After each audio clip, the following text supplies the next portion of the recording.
sure I got the right place. I know, I always do that too.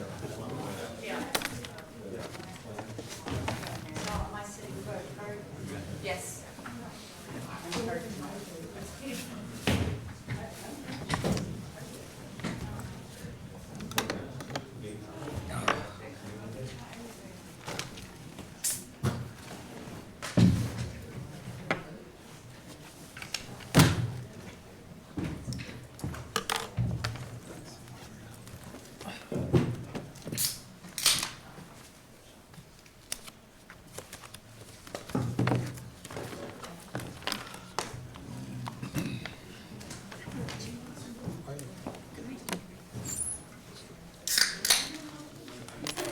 Down on your trees? Pardon me? Are the leaves down on your trees? Quite a few, yeah. I'm gonna be picking them up this week, I'm I sure. just picked up all mine and I've got another 6 inches of new ones. Oh, yeah. I mean, it's a major deal. Yeah, I'm just gonna leave it. It'll be on. It's, but you know, maybe one more. It's really good for the lawn. It means you get rid of it and put out, but Yeah. You all set? fertilizes the lawn all winter. Mhm. Okay. Yeah, my wife uses. I use them these as in one of mulch. her beds. Yeah, that's what I do. It is. Okay, we'll call the planning board meeting to order for Monday, October 28th, 2019. If we can all rise for the Pledge of Allegiance. I pledge allegiance to the flag Flag of the United States of America and to the republic for which it stands, one nation, under God, indivisible, with liberty and justice for all.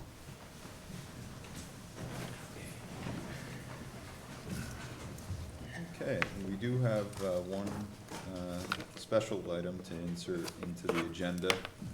Resolution expressing appreciation and gratitude for a member that has recently resigned, John Canoza. We can read the resolution in a minute.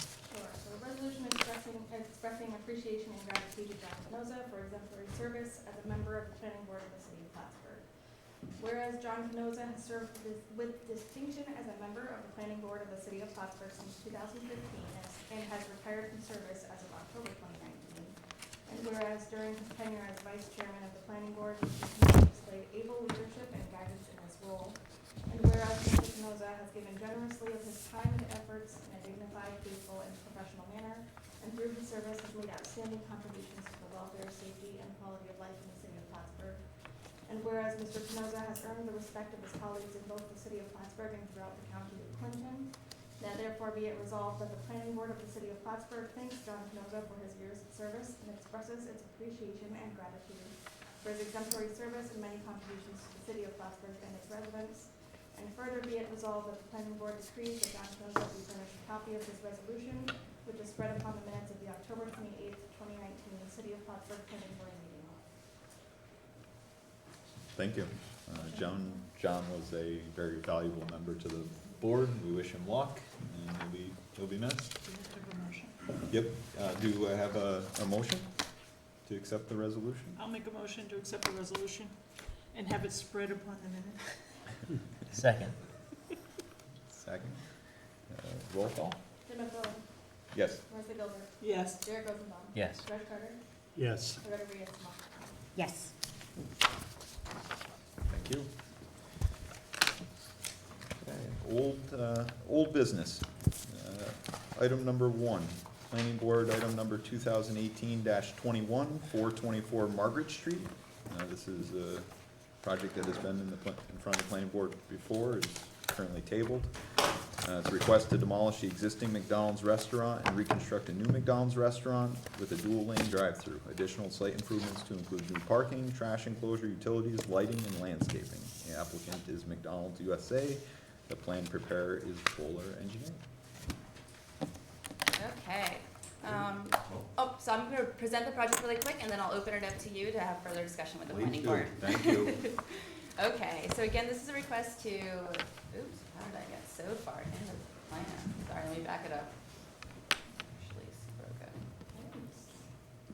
Okay, so again, this is a request to demolish an existing building and reconstruct a new McDonald's restaurant with a dual drive-through and related site improvements out on Route 9. This project did receive sketch approval back in 2018, and now they're back for a seeker determination and detailed approval.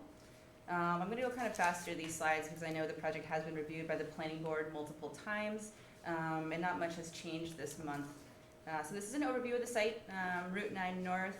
Let's see if my pointer will work. Route 9 North here. This is the site highlighted in yellow. This is Lake Champlain. Here's the zoning map showing the parcel is in the RC1 district. This principal use is a permitted use in this district, but the drive-through portion of the business was subject to a special use permit, which was achieved at the ZBA. Here is a wetlands map showing no wetlands on the property. And just an aerial image of the site. You can see the existing restaurant here, parking to the north, parking to the south. This is the drive-through lane around the back side of the building. And here are some site photos of the existing structure. So this is looking east at the southern entrance to the site from Route 9. Here's another site photo showing the drive-through and exit from the site. This is the detailed plan showing the new restaurant with access from both the north and south with two-way traffic, with southern traffic being diverted around the building to access the dual drive-through lanes. The drive-through will now queue on the western side of the building so that traffic will not be pushed out into Route 9, which is sometimes an issue now. So there was originally some safety concerns with the parking on the western side of the building and that traffic kind of backing up into the drive-through lane. But the applicant has provided some additional striping to increase driver awareness in that area. In addition, there was a request to extend the crosswalk here across the drive-through for people who are parking and eating in at the restaurant. So they have done that. They provided the striping and also added a sign that says pedestrian crossing or the like. In addition, the project will also be providing a push-button crosswalk across Route 9 here for increased pedestrian safety. They have responded to all of the comments from LaBerge in regards to stormwater. I have added a lot of the plan set here so that the project can comment further on it if the planning board has any questions, but I'll just run through them. So this is the grading and drainage plan. We have the utility plan, the landscaping plan. I will note here, we did request some additional landscaping around the on-site utilities, which they will be providing. And the lighting plan, which is meets our code standards. And the truck turning plan. And these are the drive-through details for the different signage and canopies that will be on site for the new McDonald's. And here are the elevations. It looks like a great brand new modern building. The project has responded to all of the staff comments and the third-party review comments, and we have reviewed seeker part 1, completed seeker part 2, and no significant adverse impacts were identified. So it's recommended that the planning board find a negative determination for this project. So now I'd like to open it up to the project for further discussion with the planning board. That was awesome. I don't think I need to say a thing. She touched on everything I was gonna, she stole my entire presentation. Yeah, I don't have anything else to add. We made the changes, staff comments and the TDE comments, the town engineer comments. I just had one question. What is the, what are the parking lot lights gonna look like? The lighting in the parking lot? It's identified in the, in all the plans where the lights will be, but there are, models of everything else, what, you know, signs and the bike rack, et cetera, et cetera. I didn't see anything about what the actual light fixtures are gonna look like. They're LED, they're panhead. I think some of the lights out there now have recently been upgraded in recent years. So they're dark sky friendly, LED, there's no spillage associated with them. We can certainly add a final detail of those light heads in the final site plan package. They're very similar to what's out there now. Okay, that was just my question.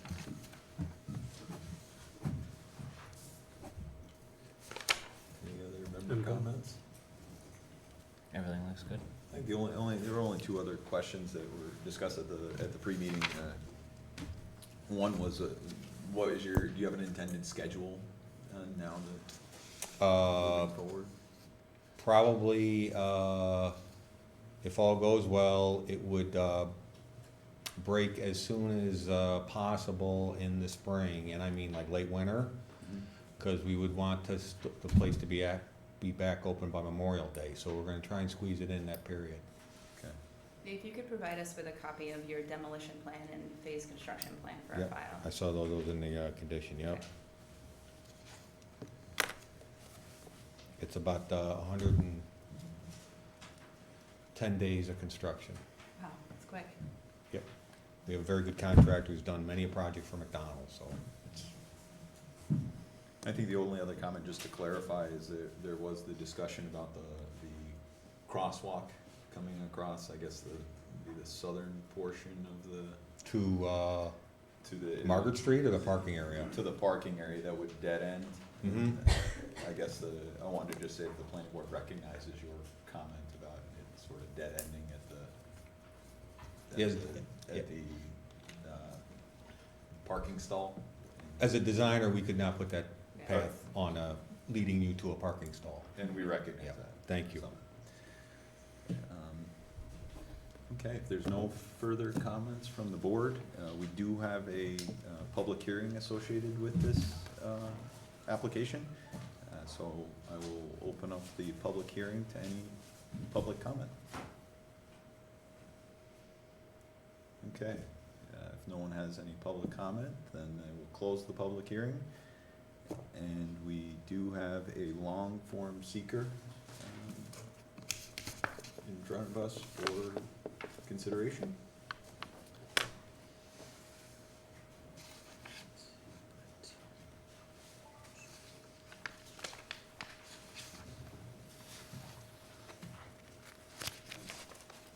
Do I have a motion to, I'm just trying to make sure I've got the right motion. So, okay, since this is a full length, I'd like to make a motion that regarding appeal, Planning Board, 2018-21, 424 Margaret Street, known as the McDonald's project, that,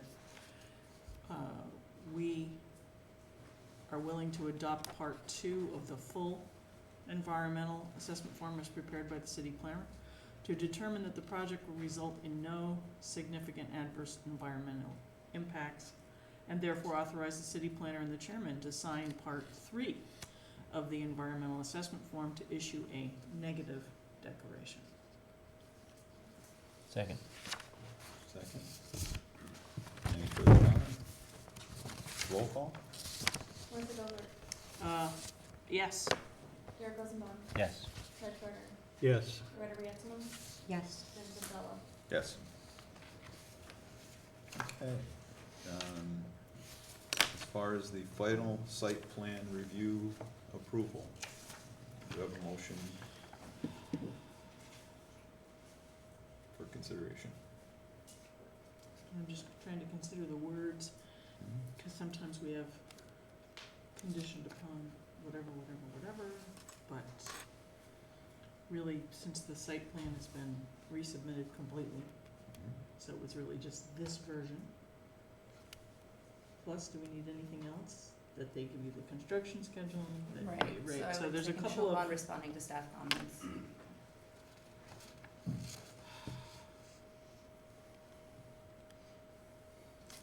try this, okay, I'd like to make a motion to approve the final site plan for Planning Board 2018-21, 424 Margaret Street, known as McDonald's, provided by Bowler Engineering as, what's today's date, I don't even know. 28th. 28th. As of October. proposed today on October 28th, 2019, is its final plan, and that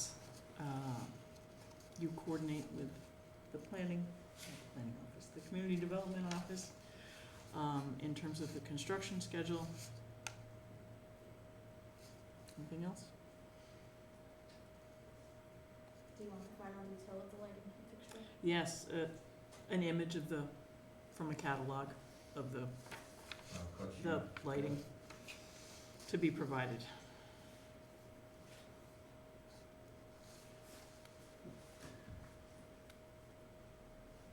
Anything else to add, or I that don't should? think so, I no. think that's, we don't have to have including this, including that, whatever it's Understood. here, it's here. Okay, okay. Do I have a second? Second. Second, Reg? No further comment? Roll call?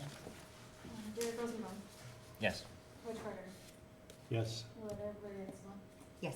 James O'Donnell, Yes. Melissa Carter. Yes. Thank You're you. done. Thank you very much. Thank you. Thanks. Have a good night. Thank you. Okay.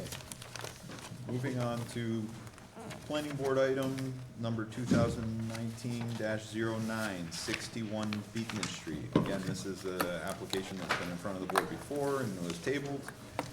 The project is to request to construct a 70,350 square foot building addition and create additional parking.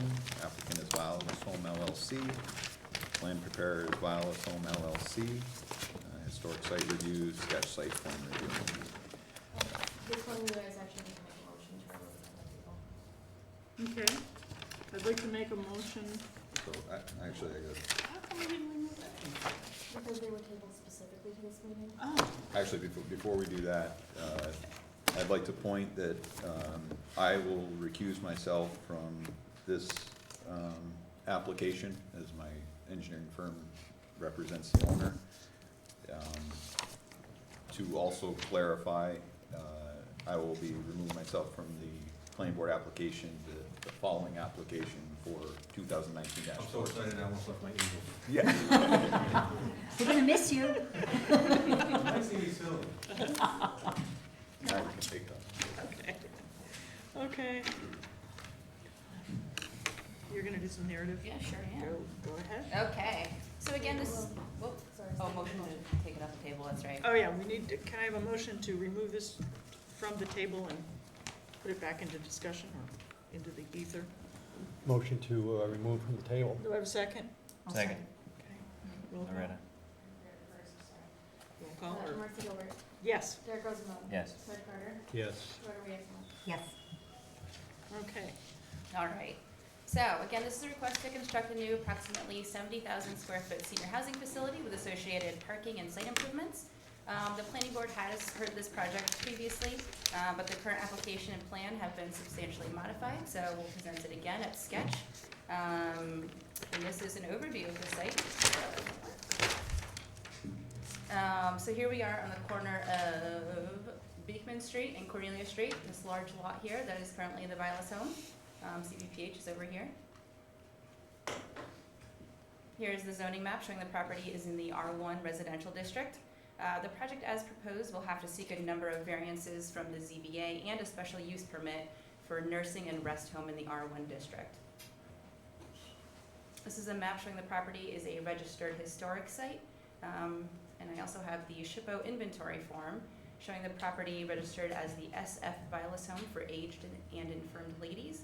And it's noted on here that it is one of the earliest institutional structures in the city and a prime example of Queen Anne architecture in the area. That's just the notes saying that. And here are some site photos.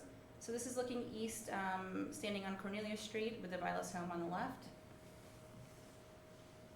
And this is looking west at the Vilas home from Beekman Street. And again, here on Beekman Street, looking at the Vilas home to the southeast. I added this image just so you could see how large the parcel is. And this is on University Place. Right now, deliveries are made to the site from University. This is the back side of the building. And here's the sketch plan. This shows the existing adult home facility here, which is approximately 44 rooms, and the proposed addition to the north, which is proposed to be 92 units, 3 stories matching the current building, and a new entryway into the building, and additional parking. Right now, the current facility offers small dorm-sized rooms with no private bathrooms, and the addition will provide private rooms, bathroom facilities, and assisted living services for seniors to age in place. I already mentioned the access to the building. The access to the site would remain the same on Beekman Street. No additional access on Cornelia Street, which was a comment from the Clinton County Planning Board. Access from University Place would be removed, so all the deliveries would come off of Beekman Street. The addition itself would be shielded from the main lines of sight from Cornelia, but would still require to adhere to design guidelines from SHPO and the City Planning Board to preserve the historic character of the site. 81 parking spaces are being provided, which is deficient from the current code, which I believe requires around 100 or 112. So they'd have to get a variance from the ZBA for that. But considering the narrative and the clientele here, I don't think it would be an issue. They'd have a strong case for that deficiency.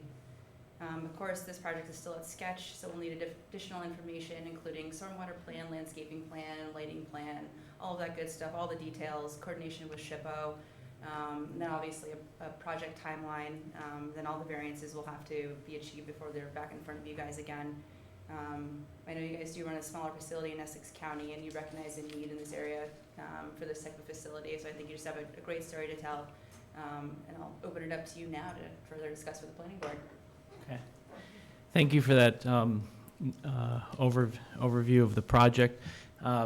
So I'm Eli Schwartzberg. I was here a couple months ago. It's my wife, Emily. We own and operate the Champlain Valley Senior Community.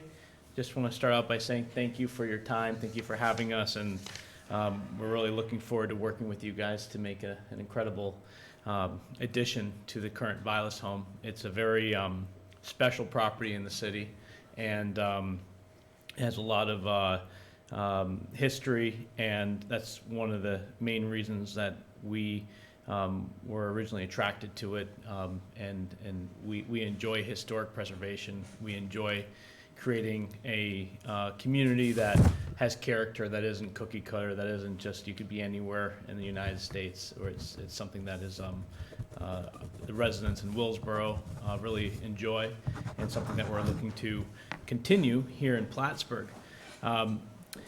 The main reason for us at this meeting is we purposely didn't submit a bunch of engineering plans and a lot of detail. What I'd really like to do is get the planning board's feedback. We've put a lot of time. The plan has changed a lot since when we submitted a few months ago, and we've taken a few months. We're not rushing into this. We have while we do have a lot of experience in development and operations, that also tells us that proper planning will end in a nice result, and we're looking forward to working with you guys. Want to kind of point out some of the changes and get your feedback in this meeting, and then take that feedback and start moving forward with more concrete plans that we can solidify and get towards an approval at future meetings. So if it's okay with you, I could just point out some of the reasons for this design and some of the things that make it a good design. And then after that, if you guys have any comments or suggestions, we'd welcome them. So one of the main things about this site is the historic Vilas home. We don't want to block the views. And one of the comments from the last meeting is we sort of had an L coming in front of the building, and one of the members said, well, coming down Cornelia, that's sort of going to block the building, but it still preserves the view from the other side. And we were able to look at the site and rework it where we protect the entire front of the Vilas home. And so we're really happy with how this is laid out. The other thing that this plan does is that the addition that was added in 1995, it just stops. As you can see, it bends around, and it only has a few rooms. And what this plan does, it actually allows the building to continue to flow. So when you're in the building, you'll seamlessly keep walking down the hallway, and you won't run into, oh, am I entering a weird hallway to get me to an addition? And so it's really nice how the building will just continue to flow from the historic part to the new part. One of the things that's really important to us is, at the end of the day, we don't want the historic building to be second best to the new addition. We need to do this right. You have to make it so that people, even when you have a brand new building, you still want people to say, I want to live in the old piece, because it's convenient, it's nice, the flow is good, there's no negatives to it. So the flow works really well. The other thing is we want to have a lot of green space. When people are in their 80s and 90s and they're in this type of home, it's really important to get them outside, connected with some green space, and it's a challenge because everybody needs assistance moving and getting places. So it's really important that the front of the building have a really good outdoor green space. And you can see here the porte cochere not only allows for a quick drop off, you can pull up, you can let mom or dad out of the car, help them in really quickly, and then you can go around and park on the other side of the island there and then go up the stairs. And what this green space in front is, it's an elevated area that's going to have landscaping in front facing Cornelia, and that's going to be an outdoor area where the residents will be out there and picnic tables and other tables and recreating. And so one of the nice things about the seniors, it's important, is you want to connect them to society. A lot of times the elderly are sort of like pushed outside of society, and that's one of the things that we lose. And having a connection in the front of the building where people from the community can drive by and see people outside and they can watch the cars and also encourage that type of interaction is really important. So that's why we have the green space out front. That's why we have the drop-off area out front. Yeah, and there's also, as Emily pointed out, a patio, a gray area right next to the porte cochere, which will allow people to come outside on their own as well. So the design facilitates an outdoor need for the residents. The other nice thing is the current building has 2 entrances, and it's very confusing. And when they added the new entrance in the 90s, it really, people don't know which door to go into. So we really want to have a defined main entrance where people know where to go, and to eliminate some of the confusion that occurs with that. At the last meeting, there were a few neighbors at University Place, and even though it wasn't open to the public, I took some time after the meeting to meet with them and to ask them what they care about and what their concerns were.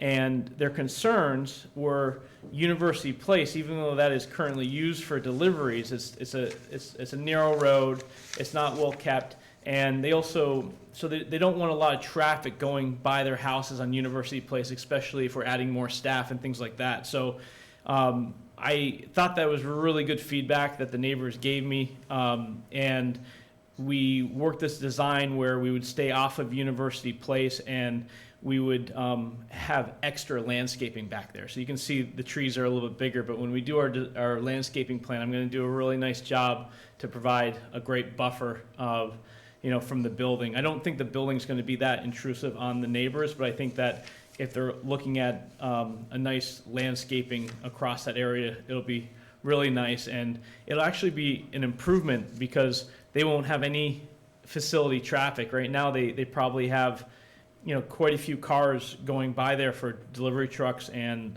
employees, and that'll be completely cut off. So it's actually an improvement to their current traffic flow. So trying to be a good neighbor and accommodate their input as much as possible. Other things that I'm looking to do, and this is something that we're talking about. The 3rd floor, so the addition is going to have 3 floors is what we're going to ask for a variance to do that. We could do it with 2.5, but then you end up with sloped ceilings, and it's hard for people with walkers and things like that. Currently, the Violet's home is 3 floors, and then the addition is 2 floors. And when you're in the building, nobody wants to live on the 3rd floor. So they sort of made a mistake when they built the addition, because they connected the 1st floor, they connected the 2nd floor, and that's where all the life is, and that's where all the amenities are, and that's where the staff are. And when you're on the 3rd floor, you're just kind of up, and you can hear a pin drop. And what I would like to do is I would like to add a 3rd floor to the existing addition that was built in 1995. And I want to do it in a historically sensitive way and make sure I use materials that are aligned with additions where you would add a 3rd floor so that it blends in well and it looks aesthetically nice. But what I think is really important in order to keep the historic home desirable is, currently you'd go third floor, you take an elevator down, second floor, you get to this proposed addition, and then you'd have to take an elevator up to the third floor. So the addition third floor is all this, and it'd be incredible if we can just have a third floor that connects. And yes, it's an additional expense for us. We have to rip off the roof, and it's more of a commitment of a project and finances, but we're in this for the long term, and we want to have really happy residents and really good flow. So we feel that that is worth it. The other things that I just wanted to point out are, I think I basically have covered most of it.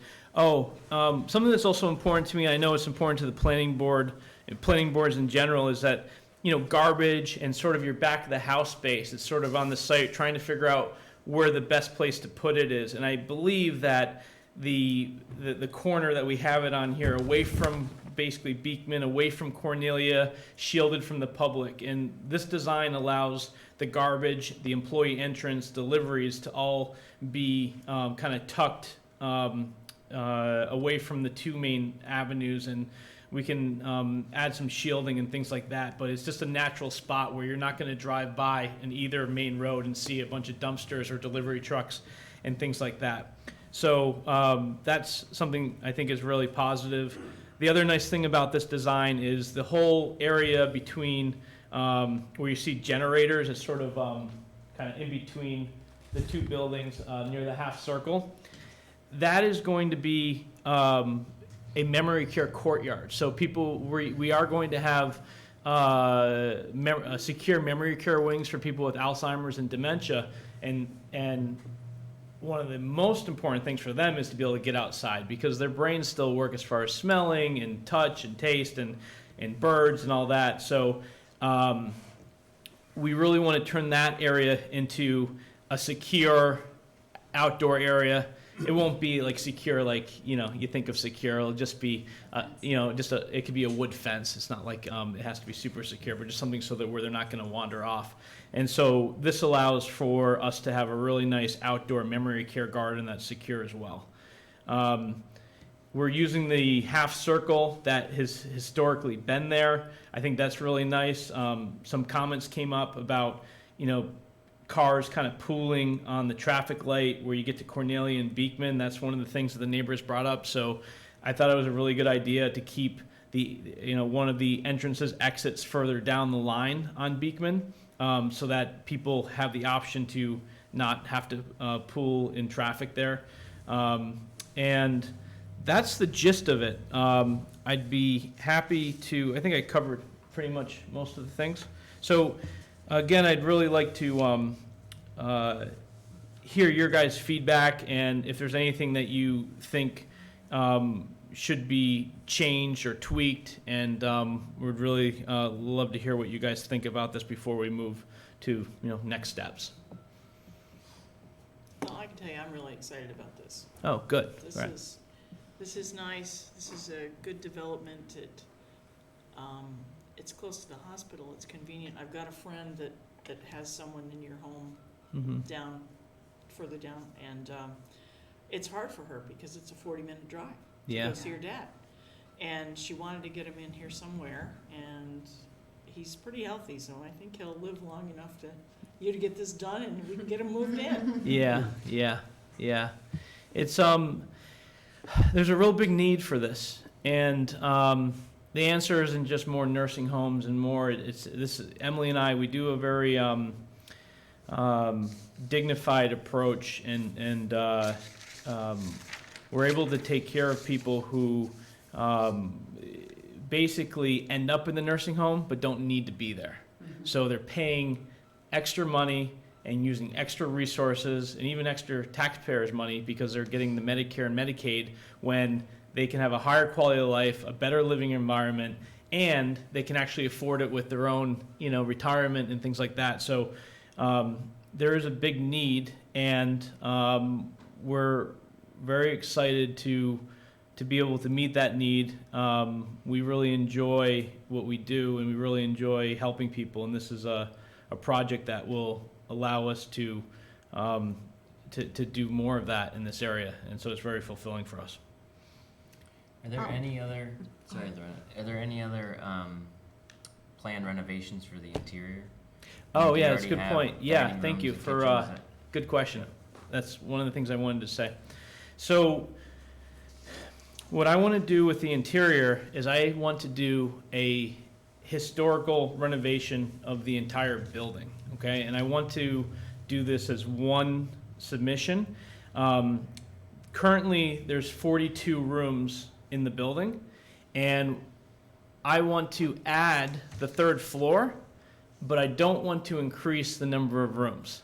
So I'm going to add a bunch of square footage, and I'm going to redesign the inside, and I can talk more about that in a second, so that people, so we end up with the same net number of rooms. So the parking and all the other things aren't going to change with that.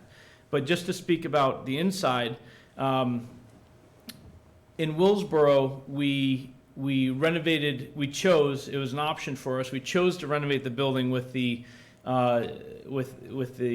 10 design criteria of the Secretary of the Interior.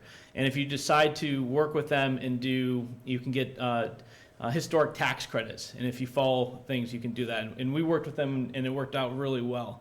And the things that they care about are basically that you maintain volume spaces. So you maintain hallways, you maintain ceiling heights. What we would probably do is keep the hallways, and then where the rooms are basically like large closets in some cases, we would take out the walls, some of the walls that break up those rooms, and then we'd add bathrooms and make them a livable, modern size.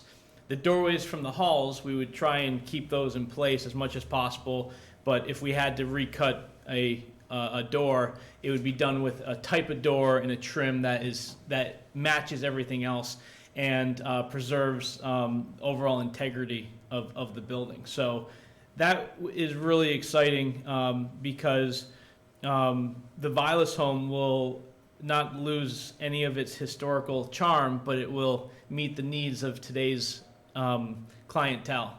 And that is another way to make sure that people want to live in the historic building, and it's not just a secondary note afterwards. So, these are things like the third floor, doing a historical renovation. These are things that Emily and I are doing to invest into the building that our choices we're making, and we're doing it based off of historical renovation experience, but also based off of knowing what people like to live in and what works well for the long term. And we want to have something at the end of the day that we're really proud of, and that also the neighbors are proud of, and the citizens of the city are proud of. And we want it to really be something that is maximize what it can be for the city and bring it to its potential. So that, to answer your question, we would like to renovate the inside with the help of SHPO. Okay. Yeah. And is all of this, just from reading the paper with the pilot and everything, is this all dependent on getting the pilot, or has that already been granted? The pilot was granted for the existing building, and then for the addition, another application will go through, and then that will be for what you guys are technically approving as a secondary pilot, because that addition is a much larger expense than what the current building is in purchase of. So there'll be another pilot on top of it, Okay. and then they'll vote on it and have a whole public hearing and everything like that to make sure that it benefits the taxpayers and it's worth the investment. Okay. Yeah. Yeah, and I know that this is just in early development, but one of my thoughts was, I agree that the southwest corner on Cornelia is glorious in the afternoon. I mean, just glorious. Mm-hmm. The two areas that you've identified, at least on this plan, look pretty small. And I'm wondering how realistically, Mhm. how much do you, what kind, you said you'll have a couple of picnic tables out Mhm. there. Realistically, how much do you see this as being a usable space for, any kind of significant portion of the population, especially when they've got their families there with them? Yeah, no, that's It seems very limited, and I understand that because of parking, that's something you have to deal with. no, that's a great question, and obviously, there's no point in designing something that looks good on paper, but when the rubber hits the road, it doesn't actually serve the function. Yeah, it's gonna be pretty. but Yeah, how much- right. Yeah, And so, what I can tell you is that I have the same concern. I'm not interested in it being built unless it is a great outdoor space.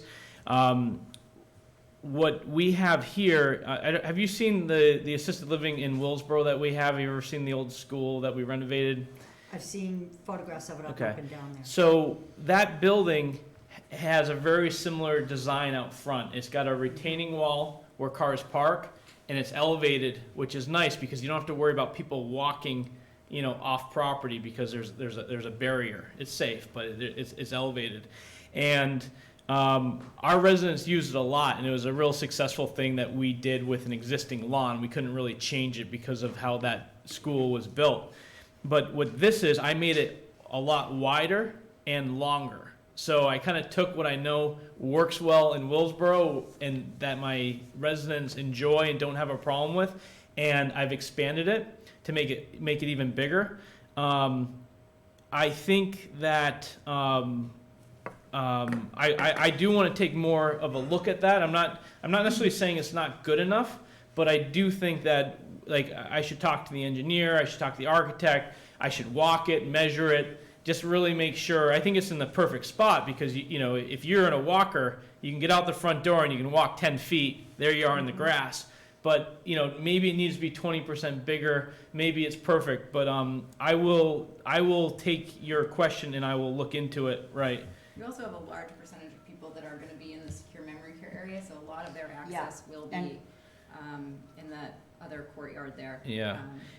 I want to expand, you see that little gray area that the architect added by the front entrance? It's a little porch. That's just, I didn't make him change it, but that's not large enough for what I'm looking for. I'm looking for more of a porch. So, whether, even if it's raining, even if it's, it could be heated, it could be, you can still get outside. So, I definitely want to kind of, put that section on steroids a little bit. And I just need to think about more of how I can do it because you're hitting on something that's really important. And if the easier that is to access and use, the higher quality of life the residents, because if it's just like the old building, if it's easy to use, they'll use it. If the grass is accessible and easy to use, they'll use it, and you won't need all the staff because they're going to want to go out there. So I'm pretty happy with it. I think it definitely is a functional space, but I will put more thought into it just to make sure that I don't see any issues, and I'll run it by a few other consultants and people in the industry as well. How many residents do you have in your Willsboro facility? 71. Okay, and Yeah. this would be 130 something, so it's quite a bit bigger. Yeah, it's quite a bit bigger. That's true, but it's we've been doing this for about 9 years now, and we run our own places, and we're very involved, and we've sort of grown to the place where it's not daunting for us. It's not something that we don't think we can handle. We have a lot of, one thing we've learned over the years is you got to have a really good staff. You can't keep growing unless you have good people underneath you to kind of handle things. And we have an incredible team of people, and we continue to get stronger from them and also learn more ourselves. And this will be a great right number of units for Plattsburgh. Absolutely. Yeah. One unrelated minor comment, just, maybe looking into adding some pedestrian connectivity to Beekman Street, just extending that sidewalk you have shown on the northern parking lot, just out to Beekman Street to connect the sidewalk. Okay. Yeah, that's a good idea. Yeah, I can look at all the pedestrian paths. I'll kind of look at them in even more detail just to make sure that, and I'll go to the site and look at it as well, just to make sure that we're not missing any, basic, how come I can't walk over here type stuff, for will- connections. Comment too that the city is, just recently received a grant to update a number of crosswalks in the city to make them ADA accessible, and this intersection is one of them. Okay, So we'll have Great. an improved crosswalk there. great, that's, that'll be really helpful. So, is there anything else, I really like this plan, I feel like it's sort of seamless with the current building, and the nice thing about it, by actually continuing the building, I was able to sort of not use as much green space as the other plan. It's a very efficient use of the property. But is there anything that anyone feels strongly against, or anything else, any other suggestions that you guys have for us? Obviously, there'll be more opportunities as we solidify things, but I just wanted to get it in front of you guys to start with something that we feel will work well. I'm gonna ask a question that's way ahead, but have you thought about snow removal? In other words, usually when you have a huge property, you can pretty much put your own snow on your own property, okay? So are you gonna have it carted away, or is it gonna end up in enormous piles? Well, you don't want it in your place where nobody's gonna go outside in the courtyard in the middle of winter, but Yeah. I'm just wondering where it's gonna go. So, as part, that is a great point, especially in the North Country. The engineer, as part of his scope to do everything engineers do, I'm also gonna have him, highlight like where the snow's gonna go, and just make sure we have a good spot for that, Yeah. and make sure that, they don't do a curb there or whatever, stuff like that, so it's on the plans, and they don't run into problems with the plow. So I will incorporate that into the final plans, because it's better to plan ahead than wonder what to do with it later, which is why there's a planning board. So I appreciate the comment. Okay, so anybody else? So No, I think since- it's an exciting project, and one thing I really appreciate is the fact that you've reached out to, the key stakeholders, and not only reached out, but you seem to be responding to their input. Mm-hmm. And I think that's just, so valuable, and ultimately it's gonna be a much even greater project. Yeah. So thank you for that. Yeah. No, they made it better. I think the whole process forces you to, accommodate, but at the end of the day, I think not using university is a real win. So, I will continue to do that as this moves forward. Great. Yeah. So there's no vote or anything tonight because it's a sketch plan, Yeah. but I think the general feeling is very positive. Okay. You're definitely on the right track, and so you just need to go on to your next multiple steps Okay. to accomplish this. And I did receive your comments, so I will start working through those. I think you did just some general comments you went through. I'll give those to the engineer and just make sure we hit on all those for the next submission, so that you guys have as complete a plan as possible, so that you can go through that and give us any additional comments. So, So does this need to be retabled, or does it just continue now? It's an open? Okay, great. So no vote, we're good? okay. Thank you. Thank you for your time. I really appreciate it.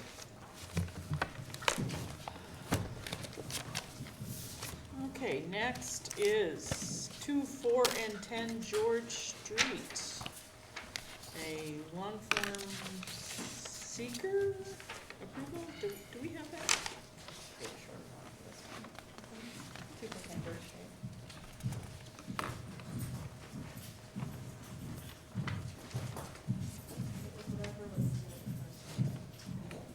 So the public hearing has been removed. It's not a public hearing, I scratched that out, no public hearing. But it does say long-form seeker and final subdivision review and, Sketch. This is just sketch Sketch. plan review. okay. Okey dokey. All right, so again, this is a proposal to subdivide a property on 2410 George Street into 2 parcels for transfer of ownership tax purposes. This is an overview of the site. This is George Street here, White Street, Walworth, the river is somewhere over here.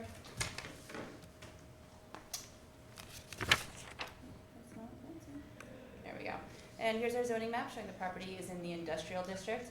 As it is right now, this is pre-existing non-conforming, but the subdivision will not affect that, so it meets all the use requirements. Doesn't have to get a variance for use at this time. It will require a number of area variances though. Here's some site photos. This is the primary structure on the west side of the property that is currently a multifamily housing unit with an auto repair shop in the rear.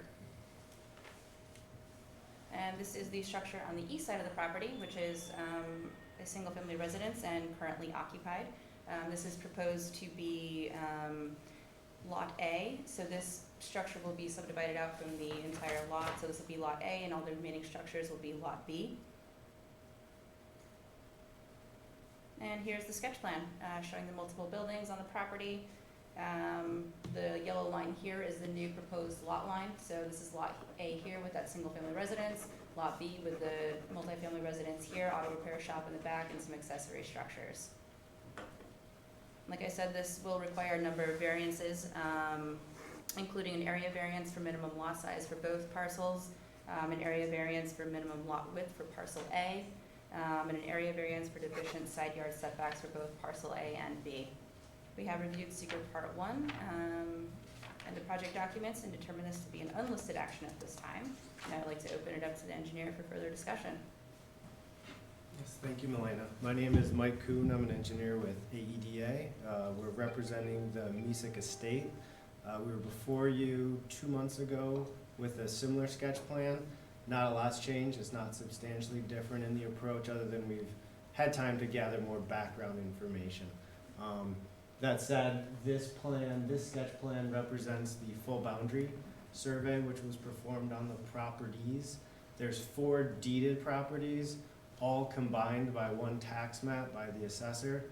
So it's technically a merger and then a subdivision to create 2 parcels. So as Melinda described, parcel A is on the right-hand side of the screen. That will contain the single-family residence. And then parcel B is everything to the left of the yellow line, which is the proposed subdivision line. And that will contain a residential structure and a commercial auto repair garage. We did meet with Mr. McMahon of the Building Codes Department and the chairman of the ZBA, kind of a precursory review. It's their determination. There's no use requirements needed for the pre-existing non-conforming residences or the number of principal structures. They're all pre-existing. Even the chairman of the ZBA went so far as to say he views this as the 2 proposed lots is reducing the existing non-conformances because technically you could try to go back to 4 pre-existing lots. So the 2 is making things better of this current situation. So with that said, we are on the agenda. We're on the agenda for the ZBA next month preceding your meeting, which we will be hopefully requesting the final approval of the subdivision for the estate to move forward with the estate process. If you have any questions, I'd be happy to answer. Yep. Where were the 4 lots? I mean, deeded. So If they're that's, shown in here, we're kind of Like the faded. dotted lines, I believe. are they? Okay. So this is an existing, or this is a by deed of parcel line. This is by deed as a parcel line. It currently goes straight through the back Okay. buildings. Oh my God. And then you can see that top triangle, There's a that's triangle, the okay. 4th parcel line. Okay. At one point, they obtained that land from Plattsburgh, and it's part of the tax map ID parcel. So the proposed subdivision line follows the pre-existing one off of George Street, but then because of the structures in the rear, we Yep. jogged it over to avoid encroachments.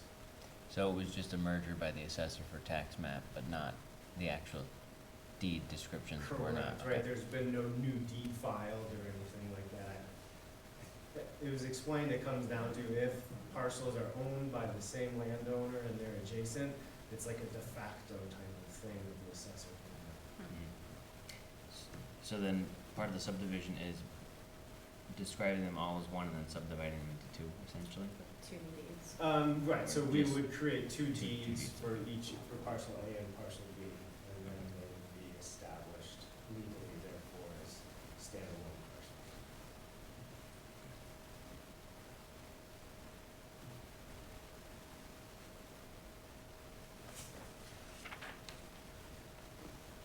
We did receive the community development comments. The only other thing to touch on, per the comments, is there are two structures that are called to be removed. Basically, the last encroachments that we can't simplify. The one to the bottom left is a carport, which is actually on Plattsburgh's lands. And then the other is a small shed or other similar structure in the back that would go through where the proposed subdividing lot line would be.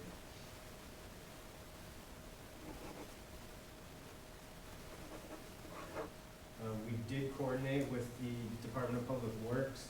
They actually located and spray painted the locations of the water service laterals, so we've added that to the subdivision plan. They do not have records of where the sewer laterals will be.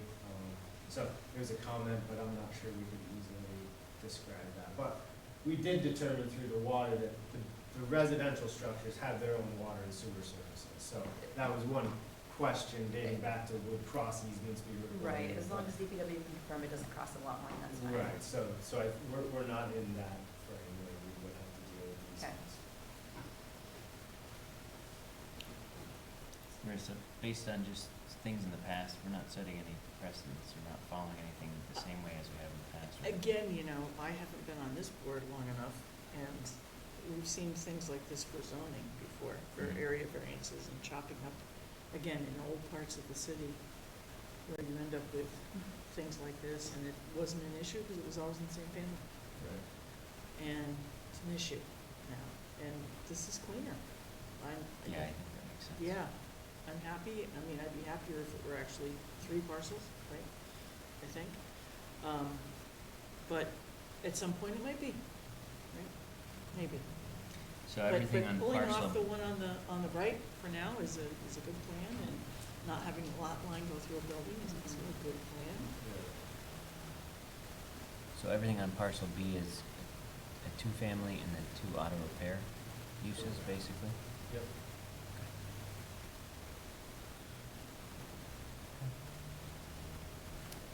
So we don't need to vote, it's a sketch plan. We're happy to have had you come back and present this, thank you. Thank you. We'll see you next one. Okay.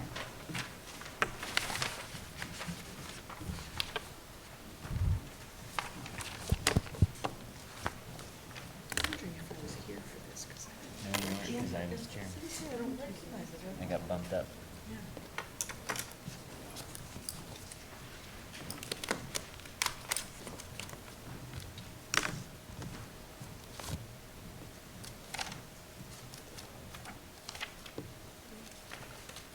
If everyone doesn't mind, we'll just take a brief break. It'll just be a few minutes.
Okay, we'll move on to new business. Planning board item number 1 under new business, number 2019-17, 2 Saratoga Court.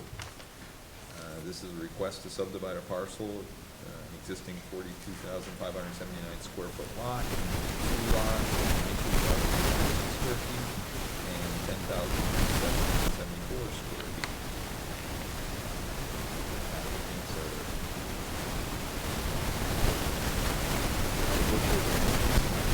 But,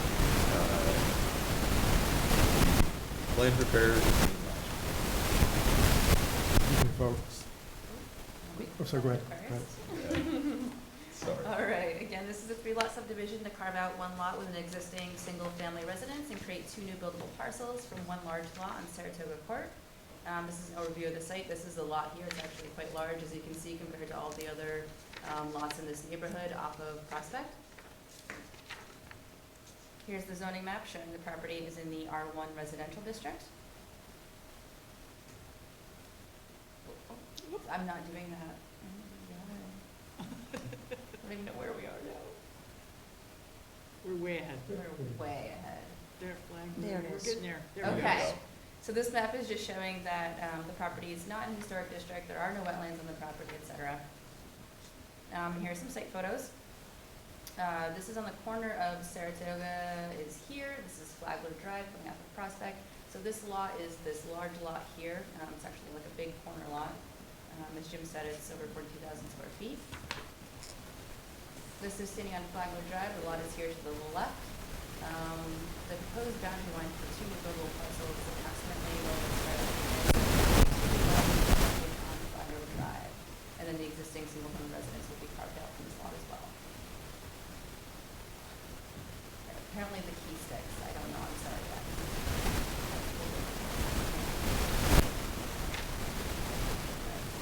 All right, so this is a single-family residence, which will be lot 1. Well, let's make Isn't this this exciting. fun, you guys? Yeah. This is so fun. I have to fix this. This is the mouse maker recording that thing.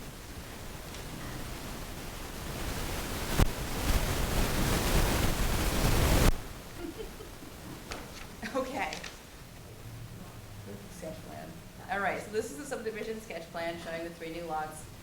Lot 1 being the existing single-family residence here with frontage on Saratoga, 2 new buildable lots with frontage on Flagler Drive. The lot sizes do conform to the R1 zoning regulations. The only thing we asked is that the applicant provide an updated zoning table on the map to show the required improved conditions for all 3 lots. Also asked to show the utility laterals for the 2 new proposed lots, the water and sewer, and electric.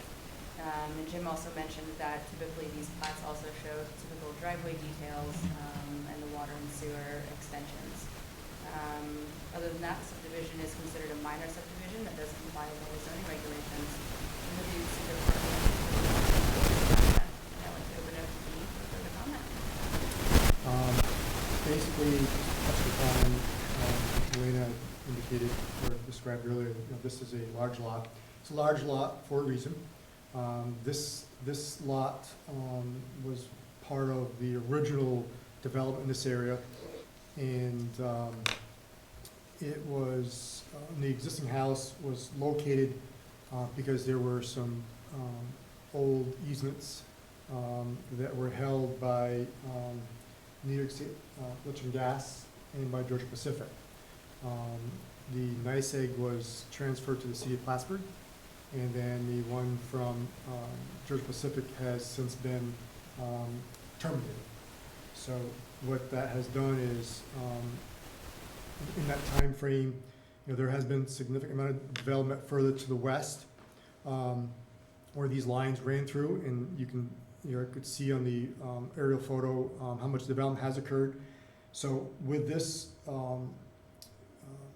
abandonment or release of these easements has now opened up this lot for further subdivision, and that's where we're at. I have looked at the comments from the planning department, And I don't have the subdivision checklist, but I could believe that there probably are any comments or questions or requests are probably minor in nature. And if we have any questions, then we'll get back with the planning department, and make those changes. But essentially, we're just taking an existing lot and creating 3 lots. And, more than, any requests seem to be minor in nature, to update the map to meet the planning requirements.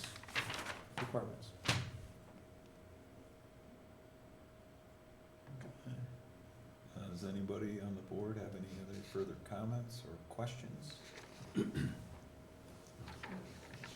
If not, I think Elena's pretty much summarized everything. And is further summarized in the draft packet, the sketch plan. Once again, this was labeled incorrectly on the agenda, but it is sketch plan subdivision review. And eligible next month for final. All right? And we would also hold the public hearing at next month's Okay, final review. sounds good. All right, folks. Thank you. Thank you.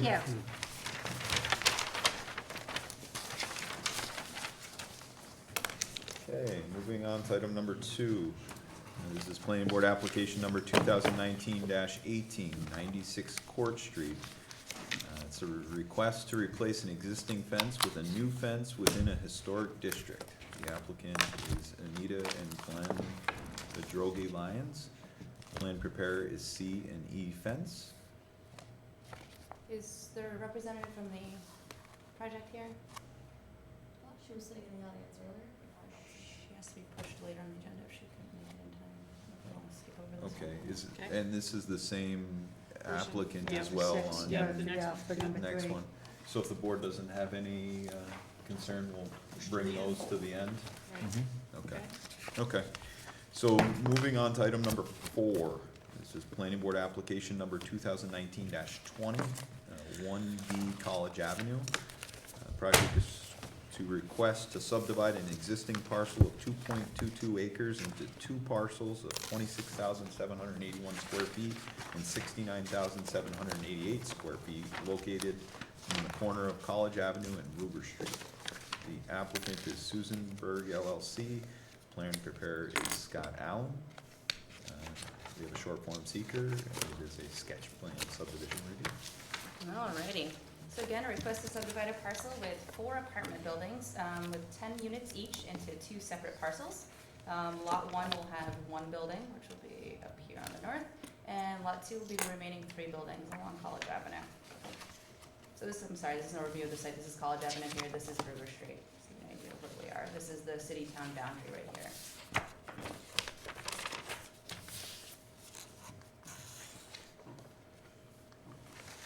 All right, so this is a zoning map showing the property is in the R2 residential district. From our first review, it looks like both new lots will conform to zoning regulations in this district. This is just an overview map showing that the property is not registered in the historic district and there are no wetlands on the property. And some site photos. So this is standing on the corner of Ruger and College. These are the apartment buildings here. There's 3 going back to the end of this portion of College Street, and then 1 on the north portion of College, and we'll see in a second. So again, standing on College, to the left are the apartment buildings. And then this is looking on the north part of College Street, which loops back around out to Ruger. So the new proposed property line will essentially run down the middle of this access drive here. So this 1 building will become 1 lot, and these other 3 that run out to Ruger will become a 2nd lot.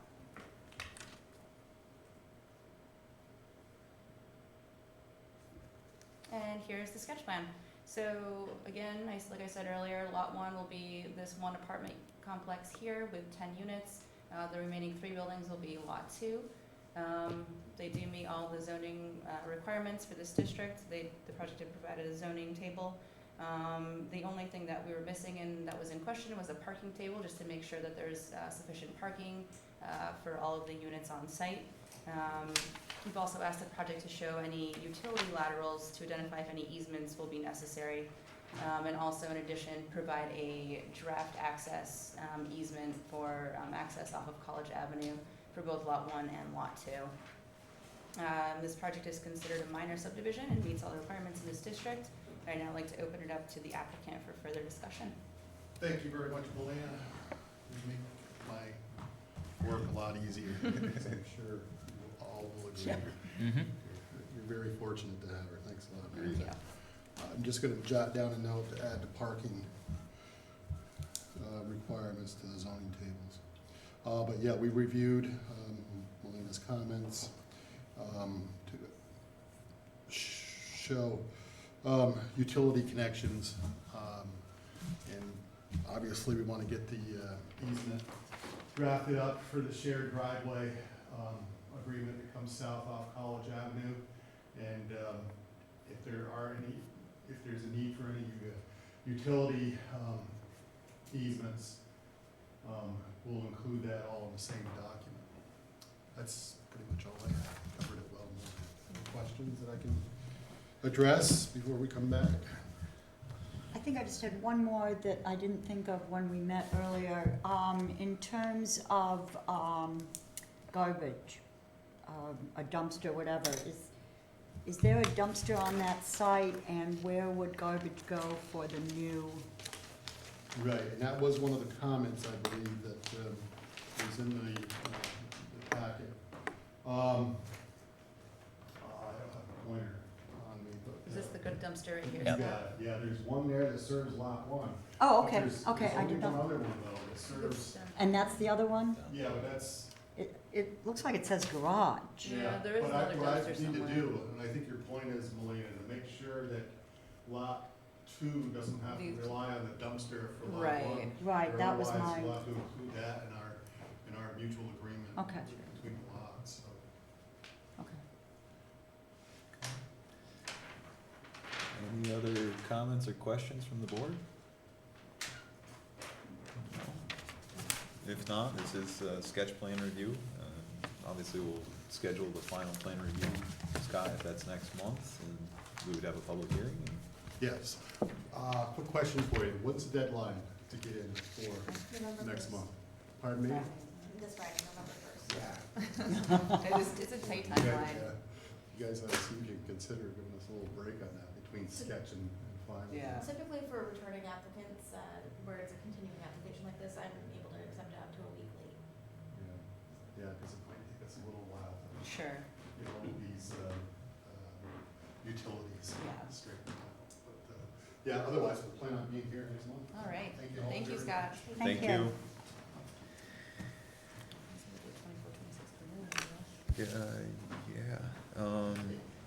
So moving on to item number 5, is planning board, application number 2019-21, 24 Cornelia Street. A request to remove existing wooden front deck and replace with brick pavers to match existing stone structure located at 24 Cornelia Street. The applicant is Chris Platt, the plan preparer is Chris Platt. Pratt. Thank you, I apologize. It's Pratt, yeah. Yes, my mistake. We do have a public hearing, a short form seeker, and it's a historic site review. Okay, so again, this is a request to replace a front deck, which has actually already been completed. The building inspector's office issued an order to remedy to 24 Cornelia Street because of the unsafe conditions of the front porch. The applicant quickly began construction to address the inspector's comments without realizing it had to come in from our board, but here we are to, I guess, sign off on the project. So this is an overview of the site, literally across the street. Here's City Hall, Cornelia Street. This is the site right here. Zoning map showing the property is in the B1 business district. Historic map showing that the property is indeed registered on the historic registry. And I do have the ship out inventory form. It references the building as the Paul Marshall House, circa early 1800s. And it's noted as an extremely important survival of the federal style of architecture with French influence in Plattsburgh. That's the back side of the building image. And here's some site photos. So this is looking north at the house from Cornelia Street. The porch in question is on this smaller portion of the house in white. It was in previously wood porch. I have some better images of it here.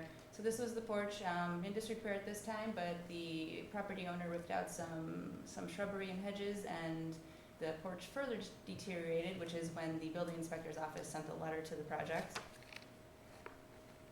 this is the brand new porch, which I think looks great. And actually, I added a picture from the Yeshippo form, which shows the previous porch, which was actually wow. concrete and looked very, very similar to what was completed by the applicant. We have reviewed seeker part 1, determined this to be an unlisted action. We have also completed seeker part 2, and no significant adverse impacts were identified. So I recommend that the planning board find a negative determination for this project. And I'd like to open up to the applicant and the planning board to further discuss.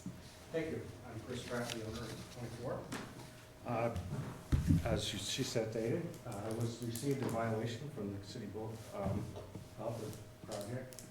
Prior to pulling out the vegetation, I called DigSafe and got the applicants to sign off anything that may be there, direct water, sewer.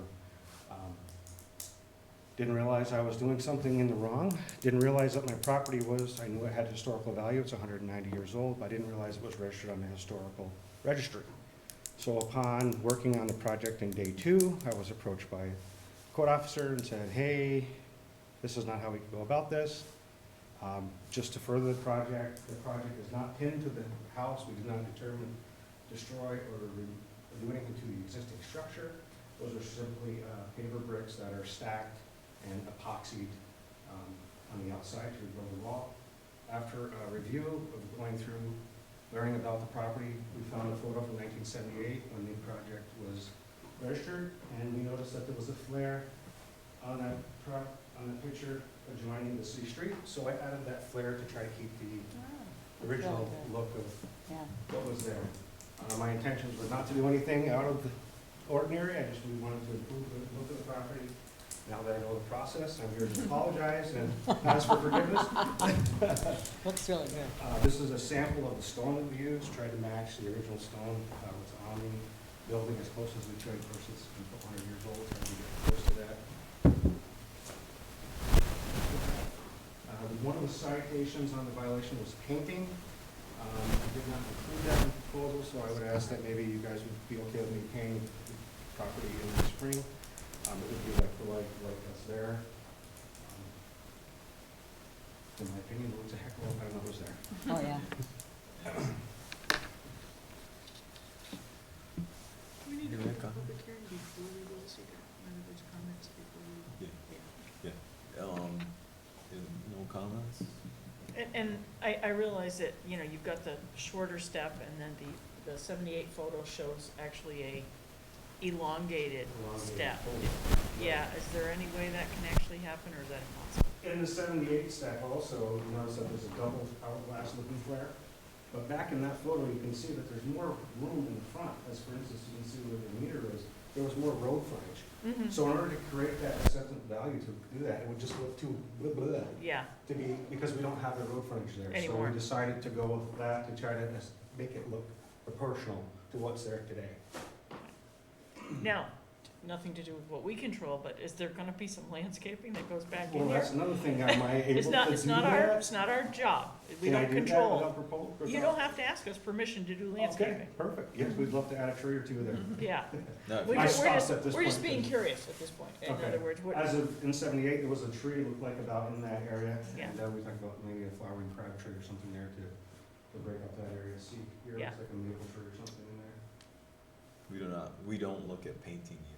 You don't look at painting either? Okay, Now, perfect. if you wanted to put a fence or something, or some other type of structure. then we there, would have to then look it at that. would come Well, that back was to us. another concern on my part. I was saying it's paver bricks, it's nothing, it's not a permanent structure, it's landscaping. But anytime, I guess, you alter the appearance of the structure, that's where I have to come talk to you guys about it. So it's a little gray area for me on what is and what isn't, and where is and what should be. Well, the porch is, the paving that leads up to the porch really isn't, but Okay. it's nice because it shows us that you care, I'd okay? like to keep it the way it is. That's Yeah. why we bought the building, because we Yeah. thought it was, Oh, it's gorgeous. The- yeah, It's a great Usually, building. it is a great So building. coal. And, usually the starting point with, when it comes to us, is if it requires a building permit. Okay, So, So generally, painting doesn't require a building permit, okay. correct. so Perfect. it doesn't trigger anything, But, So a building permit would be the trigger yeah. for you guys? yeah, so Okay, if you great. put a fence up, technically has some type of building permit associated with it, Okay. a change in egress, like stairs, porch, once again, Okay. building permit. so. Oh, great, thank you. That's usually the trigger. Once again, although, you know, you started off, I guess, in the wrong direction, I'd like to commend you for a job well done. Thank you. Yeah, it looks Because really good. you know, we do not always see, you know, a takedown of a porch that was existing like you had and replaced with something like that. My intents were totally to make something better, It- and, like I said, we purchased the property to improve it. We actually just purchased the property next door to improve that, to make that whole little area over there better. So it's a work in progress between the two properties, and we're proud of it, so thank you. Good stuff. Well, thank you. Thank you. Thank you. So if there's no further comments from the board, we do have a public hearing associated with this application. I'll open the public hearing. It looks gorgeous. Thank you. I'm glad you stayed. There's no further comment. I will close the public hearing. Next item, we do have a short form seeker prepared, along with a response, a draft response from the planning department. Do I have a motion on the seeker? Where's the draft response? Do we have it?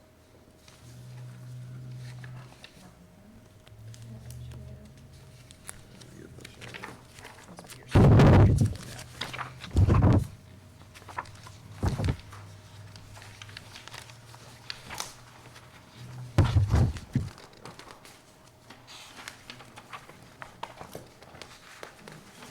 There's your- So. Okay. So the draft response prepared by the, keep wanting to say planning department. I say the same thing. Planning department, substitute planning department, is that, on part two, no or small impact may occur. Therefore, we would like to make a motion that for the short environmental assessment form as prepared by the city planner to determine that the project will result in no significant adverse impacts on the environment, and therefore authorize the city planner and the chairman to sign part three of the environmental assessment form to issue a negative declaration. Second. Roll call. Is that it? Yep, there's Derek. Loretta Rienzma, Yes. Jim Montalvo, Yes. Melissa Gilbert, Yes. Gary Rosenbaum, Yes. Rich Carter. Yes. Okay.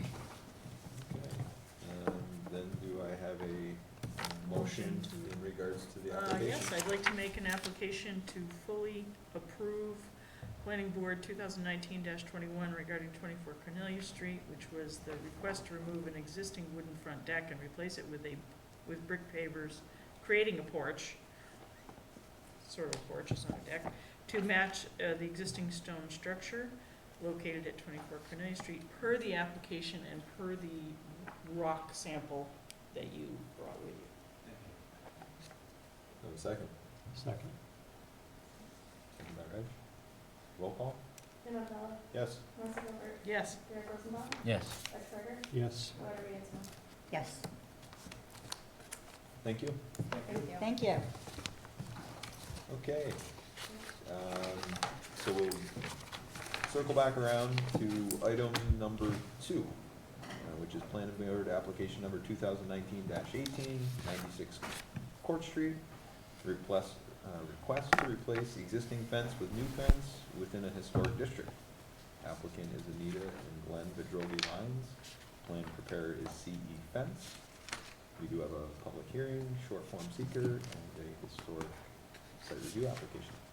Alrighty, so again, this is a request to replace a fence along the rear perimeter of a mixed-use office multifamily residential property in the historic district at 96 Court Street. So this is an overview of the property. This is highlighted here in yellow. This is Court Street with Pleasant Avenue to the south. This is the zoning map showing the property is in the RH Residential Historic District. Zoning map confirming the property is in the historic district. Let me see if I can find it on here. 96 Court, we're right here.